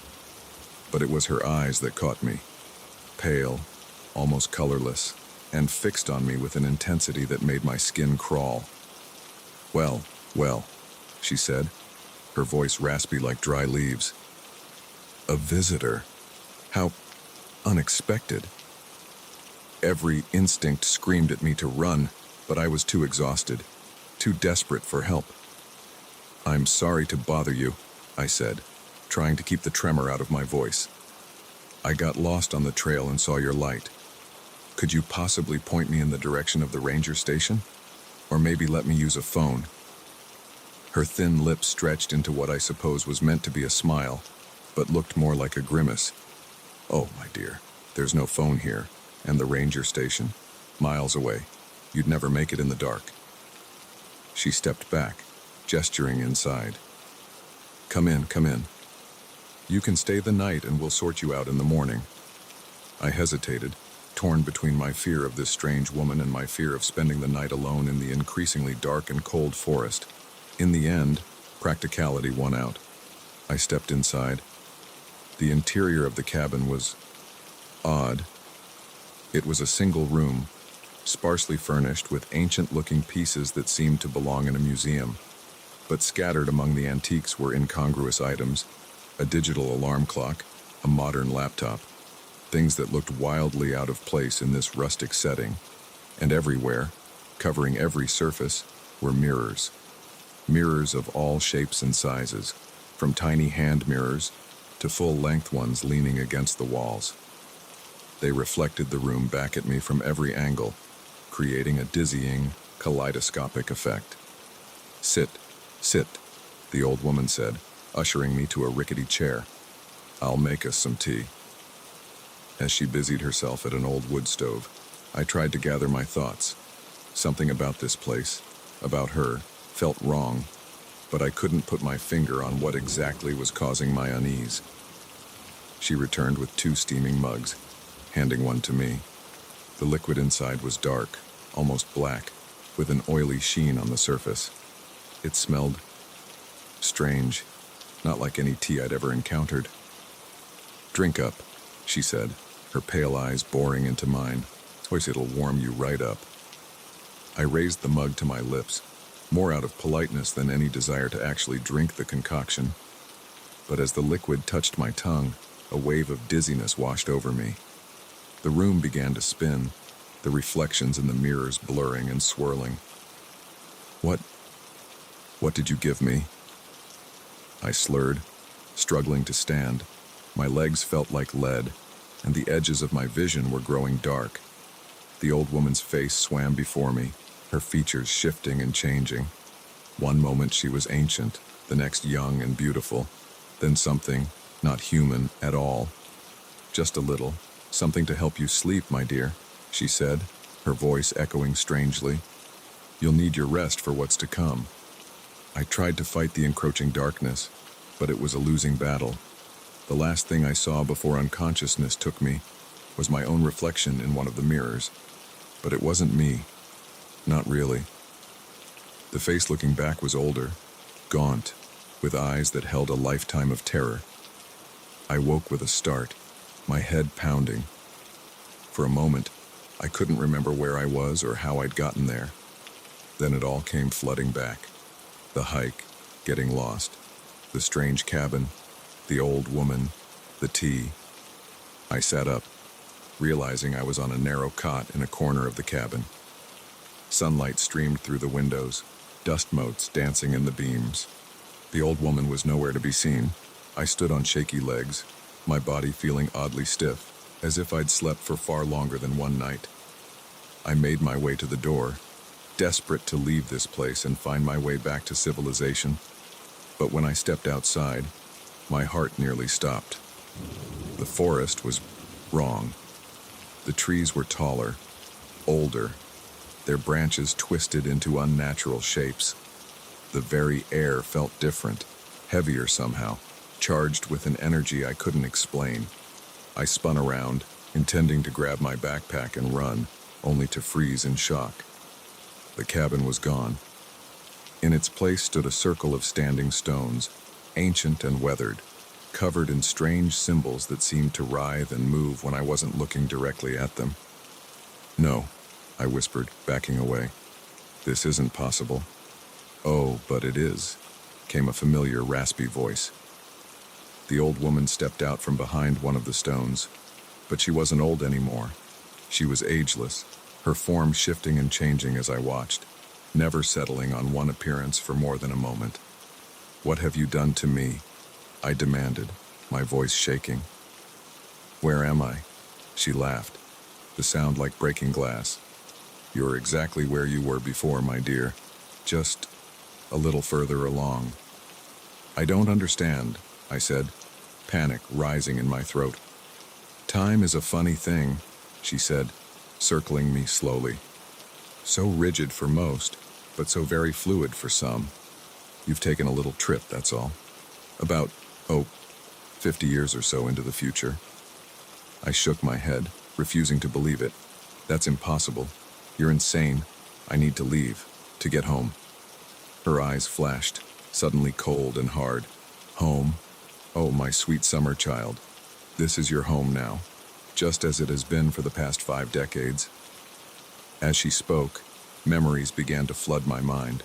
Memories of years spent in that cabin, of countless hikers lured in, of rituals performed in this very stone circle. Memories of learning secrets no human was meant to know, of extending my own life at the cost of others. I saw my reflection in a pool of water at my feet, and a strangled cry escaped my lips. The face looking back at me was my own, but aged, worn, with eyes that held the weight of unspeakable things. "No," I whispered, falling to my knees. "This can't be real. I'm not you. I would never." But even as I denied it, I knew it was true. Somehow, impossibly, I had become the very thing that had trapped me. I was the old woman in the cabin, luring in lost hikers, perpetuating a cycle that had no end. "Don't fight it," my older self said, her voice almost gentle now. "It gets easier, in time, and we have all the time in the world." As the sun set over the twisted forest, I felt the last vestiges of my old self slipping away. The circle of stones hummed with power, and I knew that soon, another lost hiker would stumble upon a cabin in the woods, seeking help from a strange old woman, and the cycle would begin anew. In that moment, standing in a future I never wanted, I realized the true horror of my situation. I wasn't just lost in the woods, I was lost in time, trapped in an endless loop of my own making. And as the stars came out, ancient and uncaring, I understood that my hike had ended long ago. This was my trail now, winding endlessly through the dark woods of eternity.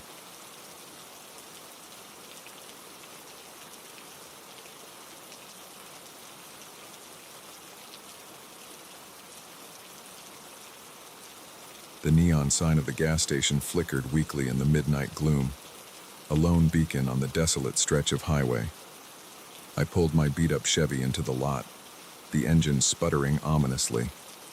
The fuel gauge had been hovering on empty for the last 10 miles, and I silently thanked whatever deity was listening that I'd made it this far. As I stepped out of the car, a gust of wind whipped across the empty parking lot, carrying with it the scent of rain and something else, something I couldn't quite place. The hair on the back of my neck stood up, and I shivered, though not entirely from the cold. The station looked like it had seen better days. Paint peeled from the walls, and half the lights in the convenience store were out. But beggars can't be choosers, and right now, I was definitely begging. I needed gas, and I needed it now. I approached the pump, credit card in hand, when I noticed the faded sign taped to it, "Cash only." Great.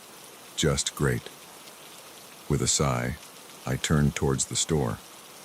As I reached for the door handle, I caught my reflection in the grimy glass. I looked as rough as I felt.